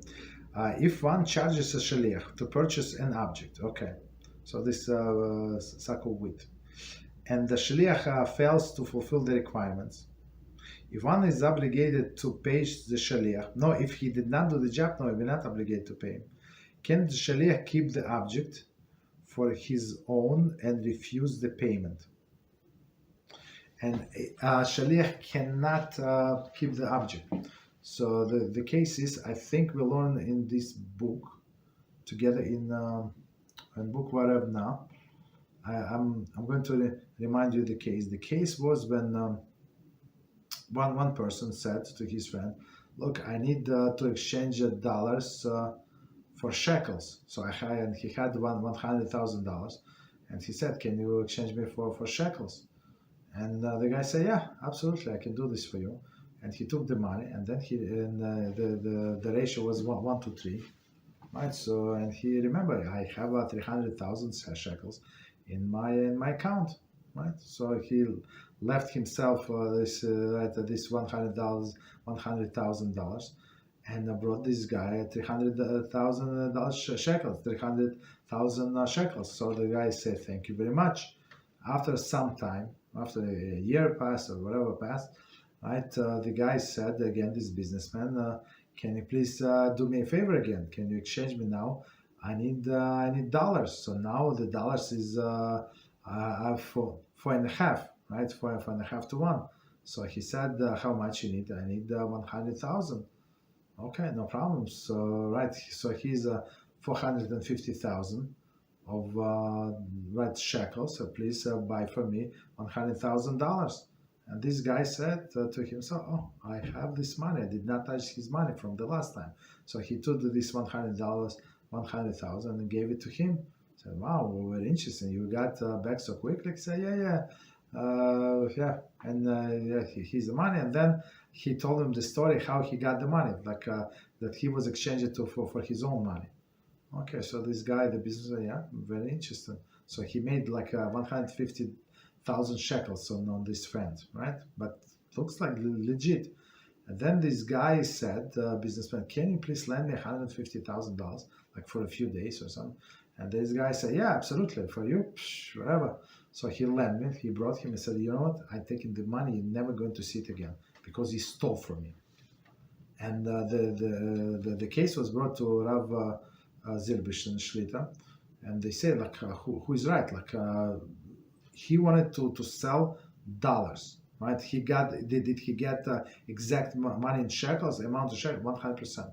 Then he wanted to buy dollars, like right? And did it was it according to the exchange rate? Yeah, everything was legit. Like, how is it stealing? And our sages explain, if you assign somebody as a shliach, he cannot buy things for himself. Absolutely not. So he was charged to sell it. So he must sell it. Why?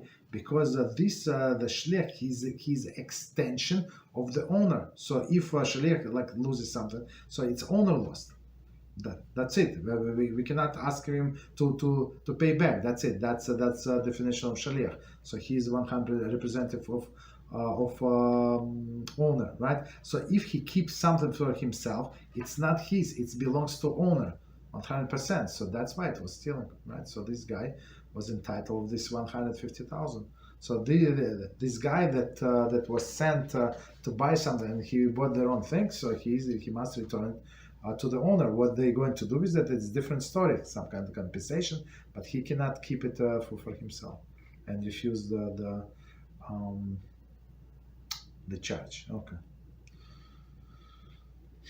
Okay, so next question, a general question. I wonder if being sensitive is necessarily a good thing. Okay, for example, people who are sensitive to music seems to have less tolerance to poor music. Okay, comparing to whom comparing to whom knows little about music, and the people who are sensitive to taste are less tolerant to poor food. Okay, similarly, one who is sensitive to spirituality are more easily affected by the wicked people. Very interesting. And a negative spiritual force. And it can cause the major suffering, very interesting, if they are not able to isolate themselves from the bad environment. So the bad environment, okay.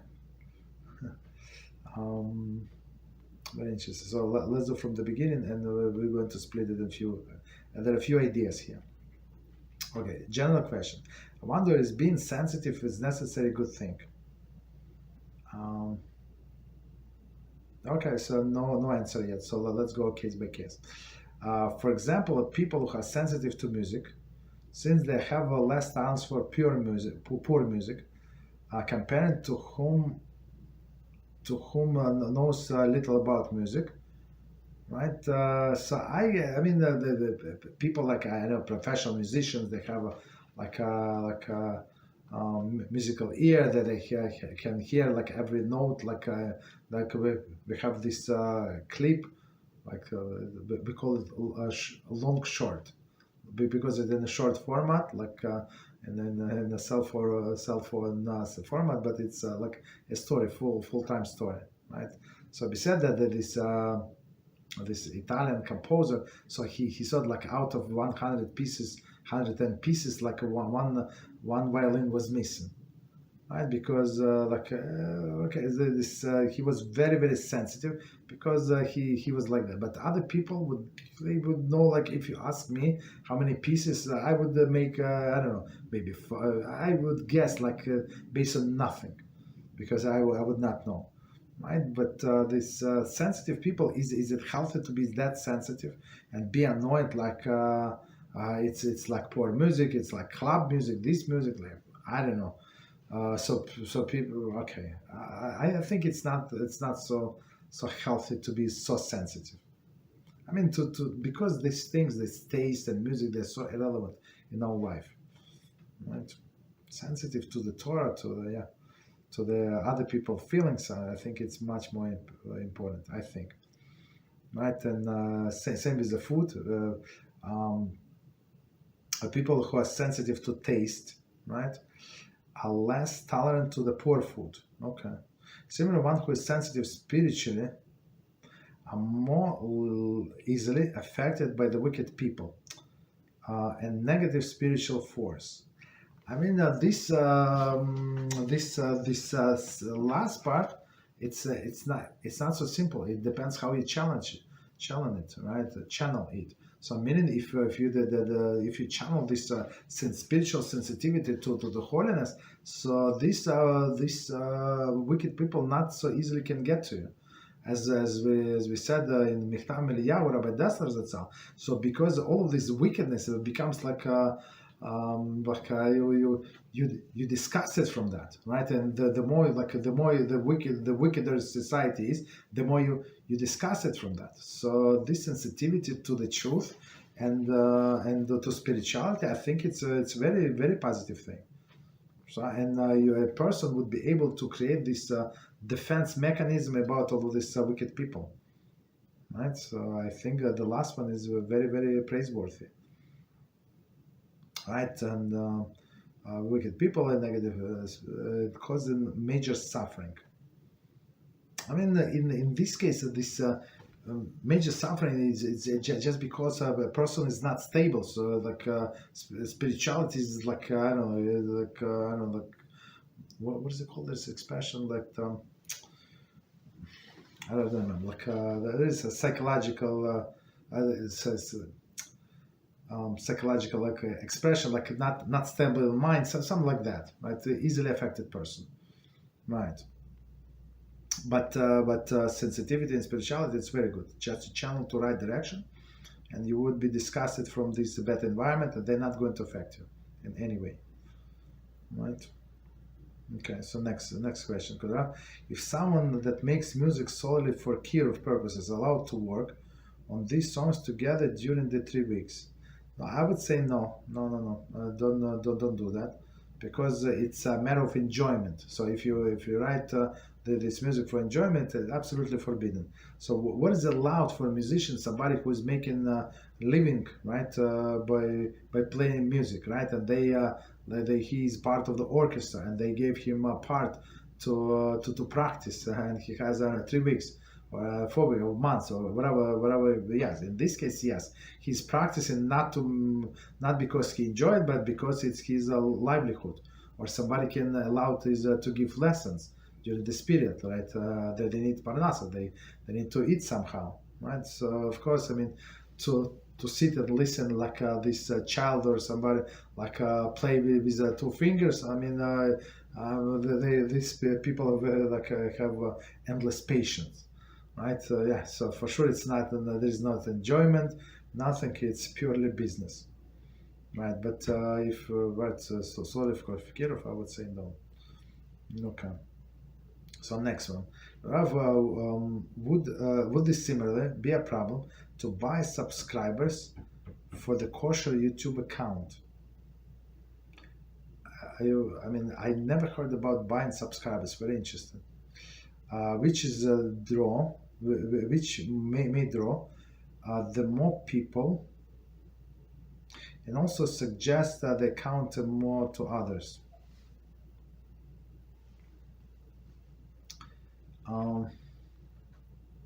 Similar be a problem to buy subscribers. So there is a problem here, right? So what is the problem? That it's called Genivas da'as. So you confuse people. So you make it that this page or something or whatever product is more attracted to other people, because other people look, let's say, they try your product and like it, or that they try your page and they like it, which is not true. I think we should not do this these practices, and just rely on HaShem. You do the natural thing, and if HaShem decided to bless, right, he's going to bless. So that's why I can suggest this, because that's exactly I'm doing right now. So actually we separated since they are going to do AI, right, automated translation, so they can do 100 posts a day on different channels. So we actually moved from Russian channel, move away. So myself was move to a different channel. So on this channel we had almost 12,000 followers, 12,000, and we moved and start with what? So right now we have 150. Ooh, wow. After 11, almost 12,000, 150. Okay, so there is no promotion, nothing. So I mean, right. So that's what we said. We consulted with our team, and we said that's the right thing to do, not to get into the way of all of this, the big projects. Let them do whatever they want. We develop the products, like Baruch Hashem, let it be successful, and then let many people be inspired. But we want to do our own thing. We want to teach like Halachah, right? Ashkafa, of course, but like Rabbi Reuven, they can translate like his subtitles is irrelevant. They can do like with voice. I think I'm not sure how long it takes, but it's like a computer work. So the guy can post like three videos a day, right? So I mean, for us there is no room. So we don't buy anything, like nothing. We just create some posters that we moved. 150 people, so we have in 1 week or 2 weeks, whatever. But we rely on HaShem. If HaShem wants to make it successful, He does not need to buy anything. If He does not want it to be successful and failure, it's going to be failure, right? But at least we do what is right. And if a person rely on all of these tricks or all questionable things, Hashem says, "Oh, that's what you do. Okay, you rely on them." And if we say, as we decided with our team, so they felt very bad, like after so many effort was invested. I said, what can we do, right? It's the right thing to do, to move away, like to give away to the bigger project. Maybe they're going to create better effect on the Jewish community, Russian-speaking community. Let them do that. I mean, Rabbi Reuven Shlita, he showed that it's going to work. Like, of course.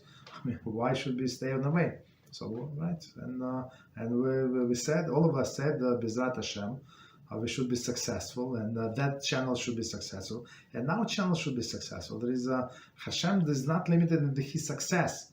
It's not like if they got 100 views, so we're going to get only 12. Absolutely not. They can get 100, and the same day we can also get 100 views or 1,000 views. There is no limitation. So the more we rely on Hashem, say, oh, you rely on me, I have to do the job. I'll show you how I can do the job. But if you say, Hashem, I have this trick, go buy somebody, do this tricky business, right? Because the more subscribers, like for example, when we go to on Amazon, right, and I want to buy products, so I see stars. Of course, I mean, people can buy these stars, buy this product, I don't know, to pay 1,000 people. And I had this, we bought the product and they say, if you leave us a good review, we're going to give you a coupon for 20% off or something. So they would promote and the more reviews, they go 5 stars, and we go attract you, send us a register and send us the username. So they serious business. So they want to promote the. I mean, it was true. I would not lie if I would give a good review for the product. I bought this product. It's not like I'm lying, but I think that they would do the same. People who never bought something, right? And I mean, they would allow.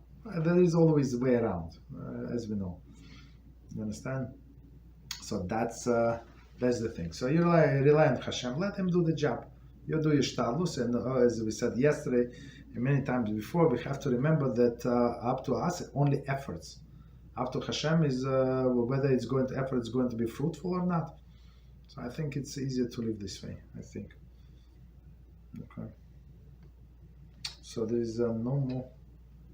Oh, no. Oh, sorry, I apologize. There is more questions. Sorry. Is there a way for someone to speak, nullify certain things decreed from the Gilgul? So to speak, nullify Gilgul. I mean, we're not here to nullify. So Gilgul is just for, so we understand it's a reincarnation. We're not here to nullify. We're here to fix them. Right? That's our job in this world. And that's why exactly we do not know whose Gilgul we are. So if we would know, we only concentrate on these things. Hashem wants us to fix everything, right? To be kosher person in all of the directions, not only work on something specific, right? That's why we do not know most of the time why we're here, right? Why we're here in this world. Okay, so let's see one more question. Okay.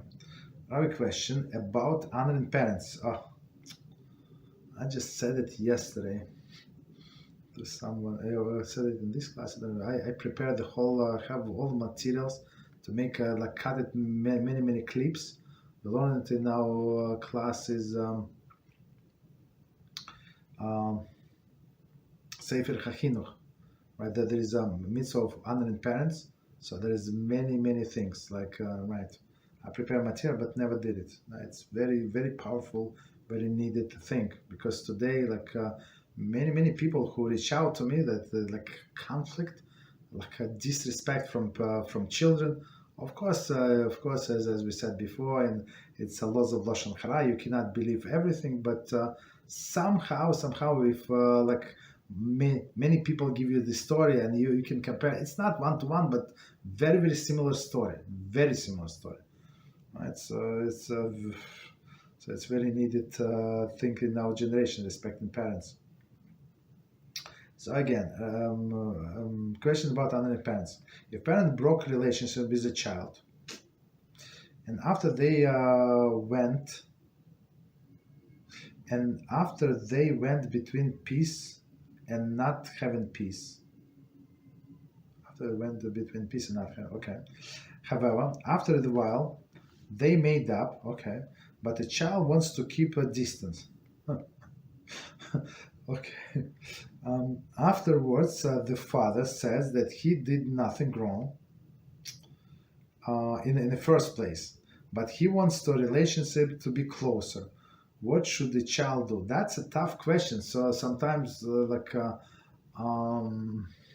sometimes people would give you ultimatums. If you don't come on this celebration, you're not son to me. So you're out of the family.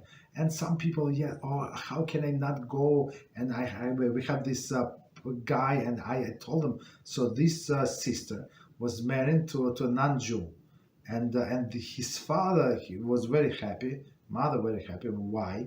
Because she was not married, and I don't know how old she was. I think she was like a mentally deficient, a little slow, not like sick, but a little slow. I mean that's how he described her. So now she's in her 30, I don't know, so something years old. She's like a late 30s, and she's getting married. Father's happy, everybody's happy, and he just start absorbing. I mean, he was absorbing this Chabad, which is garbage, right? And he go even to gay parties. Right, so I told him, you're not allowed to go. Like, you normal? You with the little kippah, he started wearing kippah. I said, you normal? Like, why would you go? Like, it's Hilchot HaShem. He said, no, my father, my mother, my uncle is going to cry. This is going to, like, all of this. He told me all of the relatives who is going to cry if he's not going to come.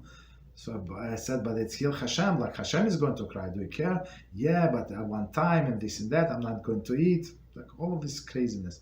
So, and I think he went, most likely he ate, unfortunately. That's the type of personality. I mean, I can only push, and if somebody need a push, and I had somebody who need a stronger push, I gave him push like he was flying as a rocket, right? But some people, whatever you push, like, right, very soft, the push is going through, right? But in another case, the parent says, if you don't come, we're going to disinherit you, this and that, right? You're not going to be a part of the family. And the person was trying to distance away from them, and I said, well, what should I do? I said, good, like you told me that you wanted to distance from them. Now they told you that if you don't come and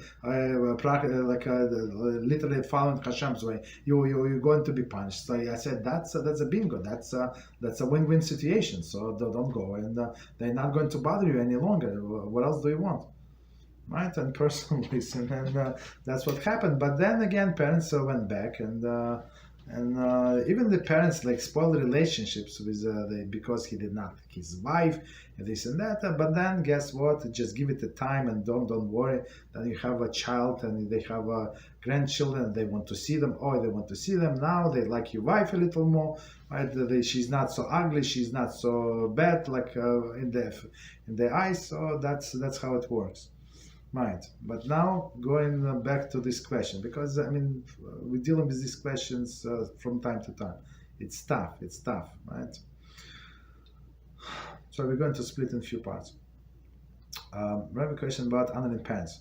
If parent broke relationship with the child, okay, and after they went between peace and having no peace. So I mean, first they break, then they try to establish relations. Okay, peace and no peace, okay, that's understandable. However, after a while, child made up, they made up, okay, but the child wants to keep distance, okay. Afterward, the father says that he did nothing wrong in the first place, but he wants the relationship to be closer. So, two things. So, if father said he did nothing wrong, so don't rebuke the father, for sure. Right? Whatever happens, he said nothing wrong, just to swallow it. So that's our test, to swallow what parents say and don't argue with them. Right, but on the other hand, they want close relations. So I guess the best way to move further, right? Because say, yeah, I got the job there. So why remove? I got the job. So now we're long distance. So I'm going to call you on Thursday, right? On Thursday between 1 and 2 p.m. I know it's my lunchtime, or something. Well, what should we do? So I think to move away. If you live closer, and they can come to visit you, and you can come visit them, that would be a problem, right? So and always like you can say respectfully, I'm busy, I'm learning, I'm do this, I'm a different person. I don't know. I have many things. I'd love to come, but maybe not this time. Maybe next time. Maybe next year. So So you just postpone things, I guess. Right. But the proper the thing would be, if possible, just to move further. That's it. Because okay, the family is very good, but if they if you cannot stand them and they cannot stand you, basically they want close relationship, but guess what is going to happen? In the first 2 minutes, you meet and you have nothing in common. So whatever they start talking, it's like you said, like what you want to say, bang on the table, you empty people, like how you burn your life like that, how you eat without blessing, how did you pray today? And after some times you learn Torah, you see that you have nothing in common with many people. As I said, I haven't seen the people for many years. We met exactly have material to talk for 30 seconds, exactly 30 seconds, and after that it was silence. That's it. With other people we can talk Torah non-stop, right? Right. So I would say proper, even though they don't want peace, but you understand this peace is not going to last. This relationship is not going to last. Next question. Kadaraf, is a Jew speaks Lashon Hara about non-Jew? Can you believe it? If a Jew is allowed to speak Lashon Hara about non-Jew, so he's not going to get punished. But can you believe it? I don't think so. Right? The same laws of Lashon Hara apply. Right? What about if non-Jew speaks to a Jew about another non-Jew? Can you believe it?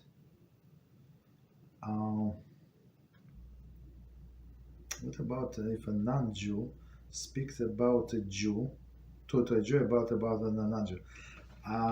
Can you believe it? I don't think so, because as we said, people tend to lie, right? Many people are liars. Maybe he wants to get back at the revenge, right? To take a revenge of that person, right? So yeah. We don't believe it. We can take into consideration if it's applied somehow to us. It's this person is a crook. Don't go to the store. He will say it's I don't know. He said it's new. It's not new. It's this brand. They actually changed the brands in the basement or something. Right? I don't know. So I mean, you can take into consideration, but believe 100%. You cannot. Right. Okay, so next question. I wonder how to keep the fire when the spiritual test seems to be more and more difficult. Okay, let me turn off 1 second. Sorry, it's too cold.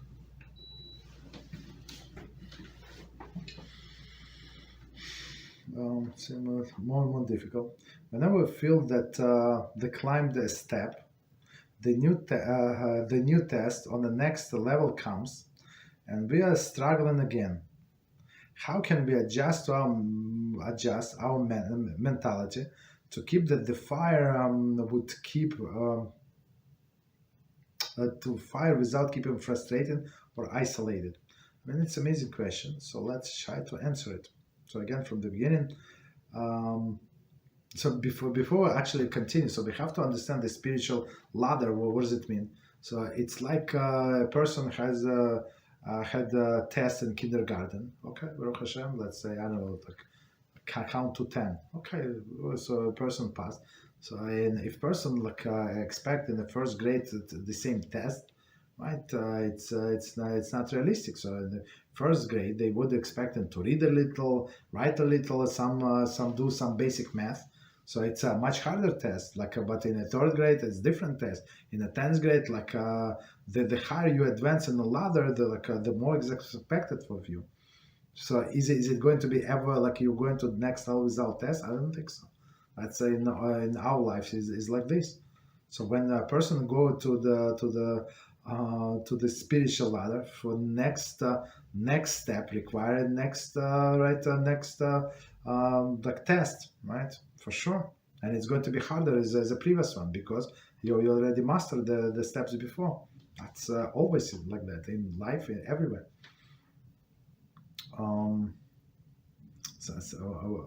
Like a doctor, he wants to be get a higher degree or something, like some specialty. They're not going to ask him about chemistry. I mean, they might ask him about chemistry, but most likely about this specialty, how many surgeries he did. Would be much harder test for sure. Again, I wonder how to keep the fire when the spiritual tests seem to be more and more difficult. So fire, how to keep fire? So meaning that HaShem expects of us to pass. So if he would say we made this example with the vessels, right? Earthen vessel. So if this owner, he is not sure that it's the vessel would withstand the bank with a hammer, he's not going to do it. But if he banks, meaning to show that it can withstand. So that's same with us. If we get the fire, if we get the test, so that means Hashem believes in us, right? And he wants us to pass test. So it's clear in the Torah. So I send you all of these tests. Why? Because for you to pass, to see. To see whether you or not you're going to follow me to reward you, and you end. So that's Hashem is clear. He's not hiding his agenda, right? That's what he wants. So and we cannot expect on every level have the same difficulty. And the more person is spiritual, the more person is trying to do care of helping other people. So it bothers the other side very much, right?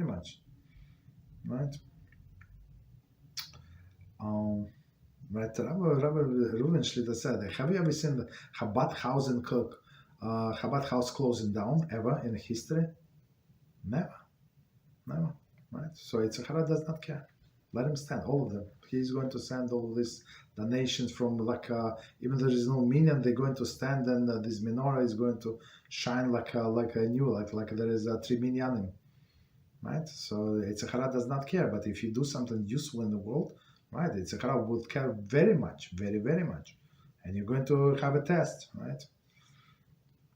Whenever we feel that we climb up a step, a new test, the new test on the next level comes, right? As we said, that's a reward, and we struggle again. So the struggle is not going to the struggle only is not there when there is no test, no struggle. Only when person is dead, right? One scenario, and second scenario when Hashem gave up on a person. He said, okay, this person, I can bang in, I can send him divorce, cancer. He's not going to do teshuva. Period.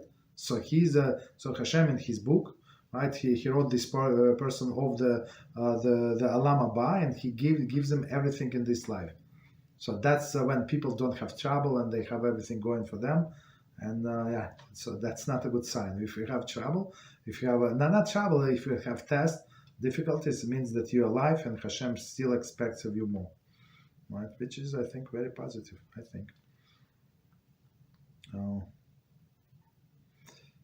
how can we adjust our mentality to keep the fire without feeling frustrated and isolated? So just remember, it's a next test to get to the next level. That's it. Right? So same in the job. I know I had this person that I was very friendly in my office. So also Jew, right? So he was in networking. So networking. So he was. I think he graduated from some school, right? And then he told me about all this certification, and he had only 3 certification, but it's better if you have 7 certification, and you have to study. And he would show me this book that thick that you have to prepare for exam. It's like unbelievable. So, but I said, but you know what people do if you have this 7 certification? I said, what people do? Yeah, you can get this job and you can be in charge of this, and you don't understand.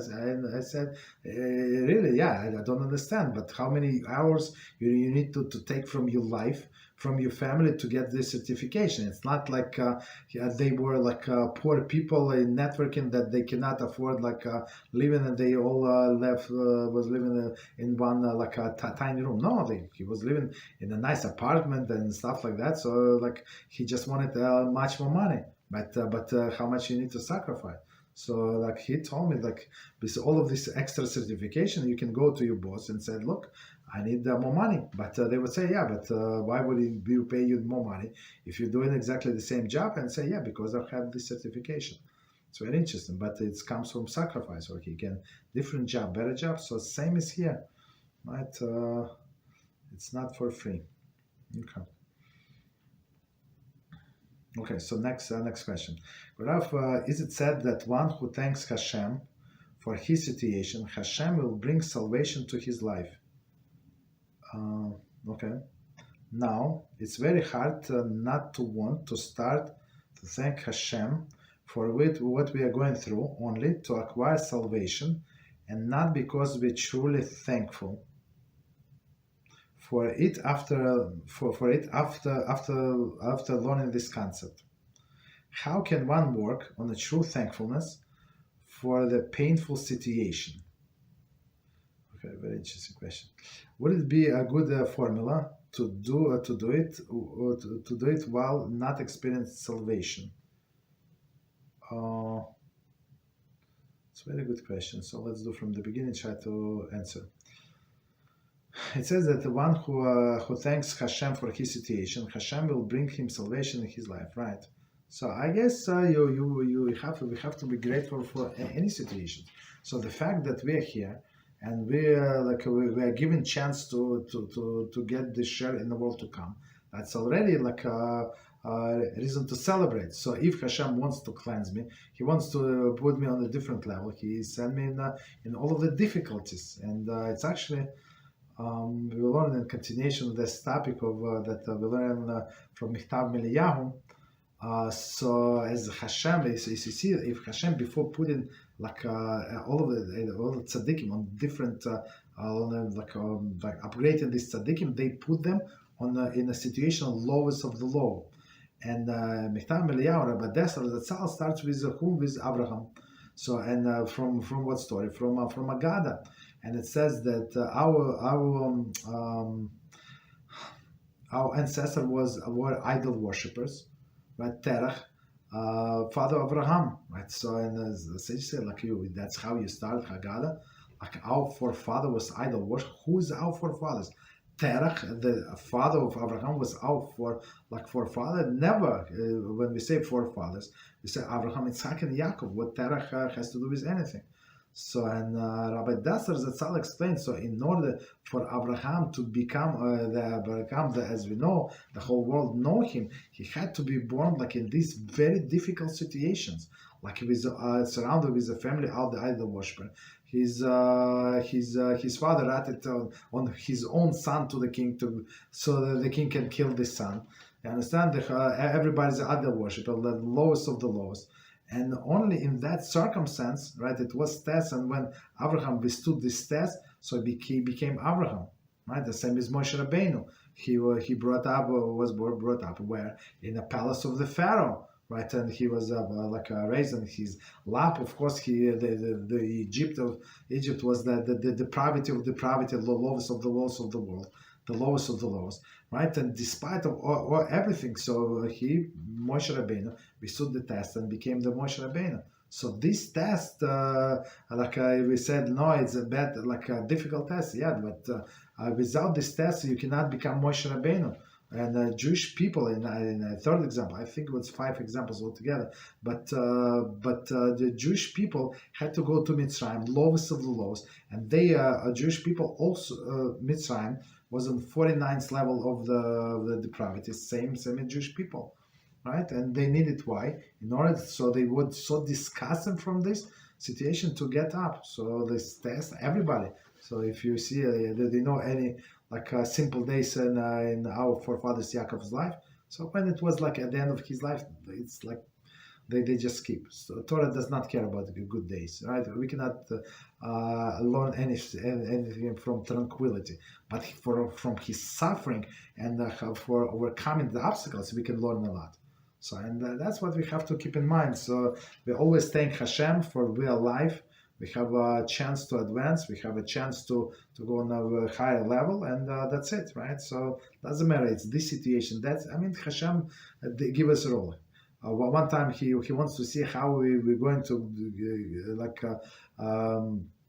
behave under the pressure. No money. Okay. So next step, they said, I give you a lot of money. How is you going to behave? Right, no wife. You you behave now. You have a wife. How you going to behave? Right, when you did not have money, you were working 3 jobs, and that's how you survive. Now I have give you a better job. You have you working part time. Now are you learning more Torah than when you working 3 jobs or not? So many times not. So it's also a test. So good or bad. So we have to remember that. We're only here temporary, and we do our best. Don't lose the focus. So on HaShem, all other stuff it's secondary. Okay. So I continue with the question. Actually, from the apology from the beginning, I don't want to because I have some, but it's a very deep question. It says that one who thanks HaShem for his situation, HaShem will bring salvation to his life. Okay, we explain. For it is very hard not to want to start to thank HaShem for what we are going through, only to acquire salvation, and not because we are truly thankful for it after the learning this concept. Okay, so the concept, as I say, we have to rewire our brain. So it's not about salvation. It's not about. It's about serving HaShem and going higher and higher. That's it. So just adjust. That's it. To the current situation. How can one work on true thankfulness? So thank for everything, right? So as for what we are alive, that HaShem still believes in me. So if HaShem would give up on me, so I would not be here. Right, or everything would be tranquil, right? No obstacles. If no obstacles, as our sages say, the Talmud says that sages, when they did not have obstacles and not have trouble in their 40 days, I think they would come on their own. Do not wait until 40 days expire, because meaning that Hashem gave up on them, and they would take big boulders from big stones from the road and clean the roads. Right, they would bring suffering upon themselves because they want a tranquil life. Understand? It's not healthy. It means Hashem gives that. That's right. So it's very interesting. Continue. So next question. In the situation of a person who going through the process of conversion, supposed to become tougher, right? As it gets closer to the actual conversion, is it normal that Hashem will strike the person where it hurts him the most in order to know whether he will continue or not? Tada. Okay, so let's try to understand. But just so we know, the real tests are comes after conversion, not before. Of course, during the process, it could be tough, closer, it could be tougher, but the real test, after, when the person would get the Yetzer Hara back, not back, but would get the Yetzer Hara, how and you see the fire going like this, down. Now everything after a person converts, when the person is not Jew, they don't have a Yetzer Hara to learn Torah, so they can learn Torah and take notes and this and that, and then they become a Jew. Now they get resistance, especially men, they hit the brakes. Suddenly everything becomes much harder. We see boys before the bar mitzvah, they come, they sing, they come before. Now the bar mitzvah, they can hardly come. Everything is no, I cannot pray. No, I'm tired. You understand? The Yetzer Hara is working. Baruch HaShem. So again, Brother Rav is a situation, a person who is going through a process of conversion, supposed to become tougher as it gets closer. Yeah. So HaShem has to press a person and see if he's really sincere or not, right? For the person's benefit. So if he would not withstand the pressure, so it's better to do it before, right, than after. Is it normal that HaShem will strike the person where it hurts him the most? HaShem is not striking anybody, he's not enemy, right? He just puts some tests, okay, in order to know whether he will continue or not. I think not strike. I would not use for the word strike yet, but to put the things in perspective. Yes, right. This person is ready to go and convert, as we said about this question about dating, right? Should you get married before you convert if you think it's maybe a good match? And we said, and I still stand by my words, it's very, very important. What are you going to do if the second side, your spouse said, you know what, I'm not interested any longer? Right? Are you going to go force and say divorce and go convert? Or say, okay, you're not interested, but we're so happy family, so maybe I'm also not interested. So not exactly this, but similar examples I saw in my life. People back off, of course we're not allowed to convince somebody and ask somebody no, continue. If a person asks me for chizuk, I give him the chizuk, but on my own, to volunteer, I can try without pushing. On Jew I would push for sure, right? On Jew I would push because he's obligated, but on non-Jew I'm not going to push. Because it's their life, and if they cannot withstand the pressure, it's not fair to them. I'm not allowed to put somebody a weight on a little child, like a sack of wheat or something. It's not allowed. It's not fair, right? So if a person cannot handle, right? So that's very, very interesting. So continue, right? So with the spouses, right? A person has to decide whether they are truly servant of HaShem or it was out of convenience. Right? Continue. Next question. Is it problematic for a woman to enjoy outdoors and walks frequently, to see nature and explore to move, to move? Okay. If this is their tendency to go outside and walk. Or should a woman with this tendency try to become more modest and stay inside? Okay, that's a very good question. So again, is it problematic for a woman to enjoy outdoors and walk frequently, to see the nature and explore and to move if this tendency goes out to walk? Should the woman with this tendency try to be more modest and stay inside? So it says that the beauty of the Jewish woman is inside. So inside it's they explain in the form of modesty. So not to be show off, but the inside in a tense, right?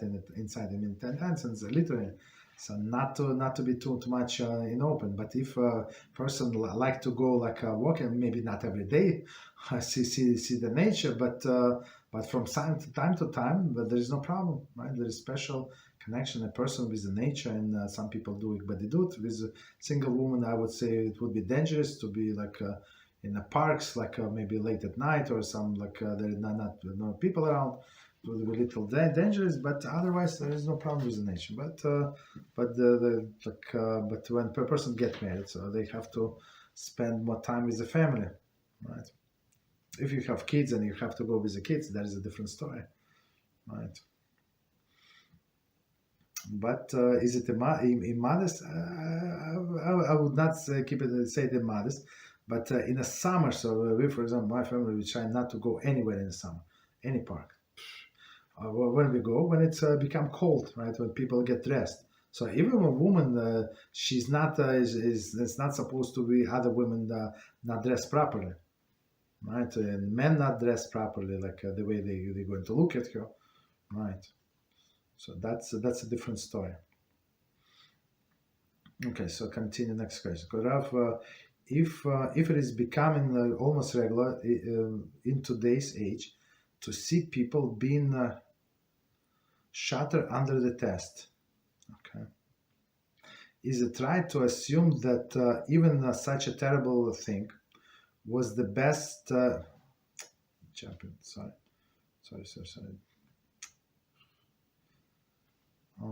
Is it right to assume that even such a terrible thing was the best result for such a person to attain?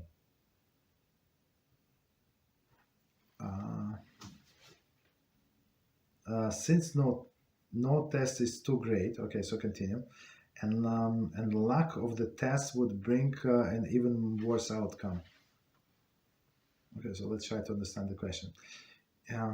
It become almost regular to today's stage that see people being shattered under the test. Okay, so I mean people do not withstand the test, but we have to see what exactly test they do not withstand, and maybe they connect to physicality too much, and test with the physical things, and they cannot stand like losing some luxuries, and that's why they crumble. Maybe that's the issue. Is it right to assume that even such a terrible thing was the best result for such a people to attain? I mean, not to pass. So again, HaShem would not send us a test that we cannot overcome. So if a person fails the test, it was his or her personal choice, right? So it's not because they would not be able to withstand the test. They were, and even if it looks sometimes impossible, HaShem, guess what? HaShem is running the world, right? Some people say, yeah, HaShem can do everything. He's so powerful. Yeah, HaShem is powerful, but he's going to do it for you. Maybe not, right? So that's why we have to be try to make ourselves meritorious, so that HaShem would resolve the situation, right? Miraculous way. I mean, for us, people would not understand, and you should keep it in secret, but you just continue to do what you do. Just stand your ground. That's it. Hashem wants to stand my ground, and I'm going to stand my ground. There's this famous story we're preparing that Yankel pushed the boulder. Right? Hashem said, Yankel pushed the boulder. Hashem never said like move the boulder. Right? He said push. He said push. We push. But the result is the boulder is going to move like a quarter inch or not in 100 years. It's not up to us. So if he would decide to finish the situation, said, you still struggling in the test. Okay, there's no test for you. You're going to upgrade. That's it. No more test for you. So he can stop it in every second, any second. And I experienced in my life. Sometimes situation, and of course it's psychologically, okay, we're all human. It's like you feel end of the world, like that's it. So much from all of the direction in the same time, and you withstand, and you say, Hashem, it's Satan, he's faking me, I'm going to learn Torah. What about situation? You take care, I'm going to learn Torah, I don't know what to do.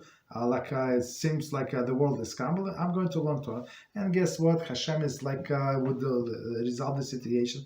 In the best case scenario, it's nothing compared to what in your mind he resolved much better. You understand? So that's how we have to see the tests. Is it easy? Absolutely not. So is it the reality that you get anxiety and Guess what? I myself, I end up like in a hospital. So I thought that twice, like that was a long time ago, that I thought that I have a heart attack or something, right? And I spent the whole night in the hospital twice, right? It was the tests were overwhelming. But then I decided that's enough. You can kill yourself, right? And I said, HaShem, you handle the situation. You're master of the world. You handle the situation, and I'm going to learn your Torah and how this trouble is going to resolve by themselves. They're going to resolve. HaShem resolve and I, in my wildest dream, I would not dream of such a resolution. You understand? Still happy about the outcome. Okay, next question. A question about modesty. When learning more about modesty, we become much more aware of how essential the immodesty clothing can trigger. Okay. Trigger Yetzer Hara, sorry. Trigger Yetzer Hara, correct. I wonder how can the wife dress up to please her husband without feeling that she's being immodest and low spiritually? That's the thing. That's a very important question. Right. After understanding how physical beauty can trigger Yetzer Hara, how can one correct those desires for holiness and purity?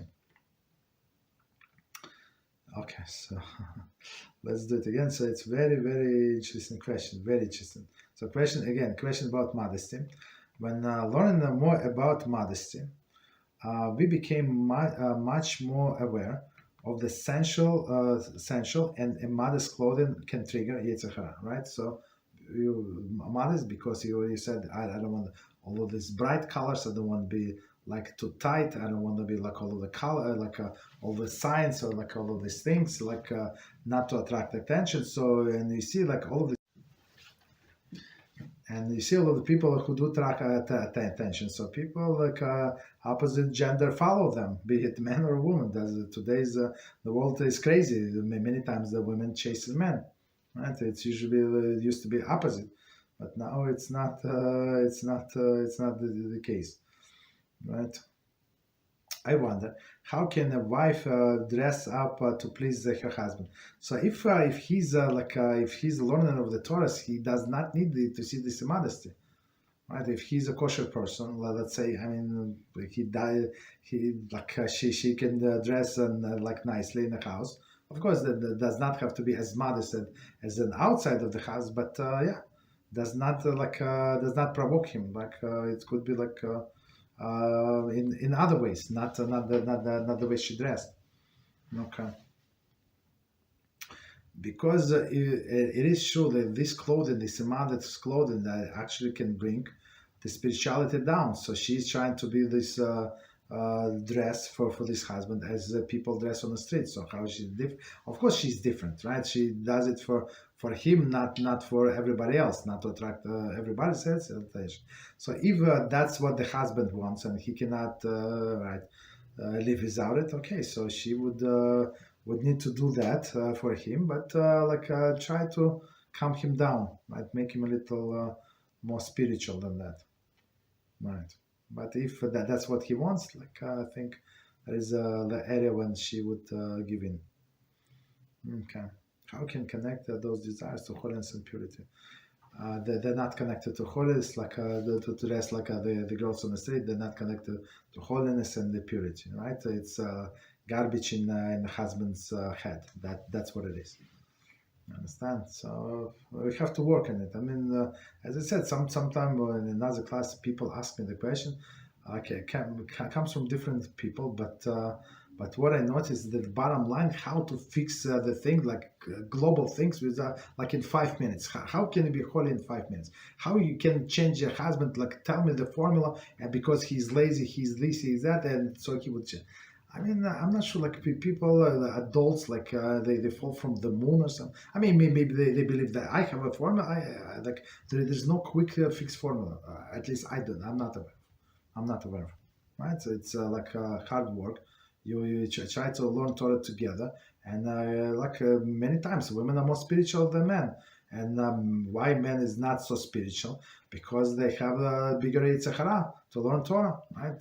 That's their purpose in life, to learn Torah, and that's why Satan is working the hard for them not to learn Torah.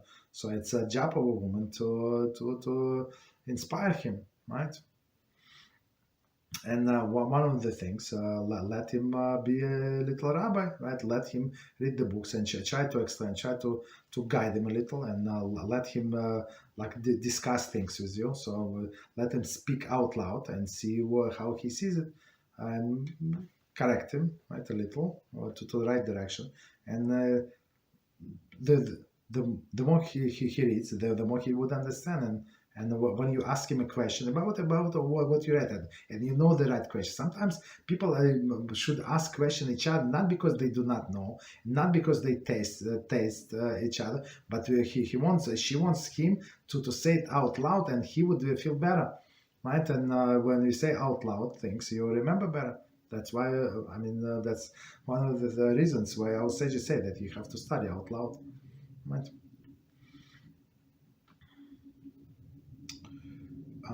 Okay, so two last questions. Let's finish. Raf, if a person feels that he is about to break mamash, yet the test continues on, is it because the person is not really at the peak of his suffering, and really in reality, and he can actually continue on? Yes, yeah. So it's not. So it should not get us depressed, but we have to know this test is going to pass, and we have to pass it with flying colors. That's it. That's our job, right? And don't calculate. So as I said before, people try to calculate how HaShem is going to resolve the situation. Don't calculate.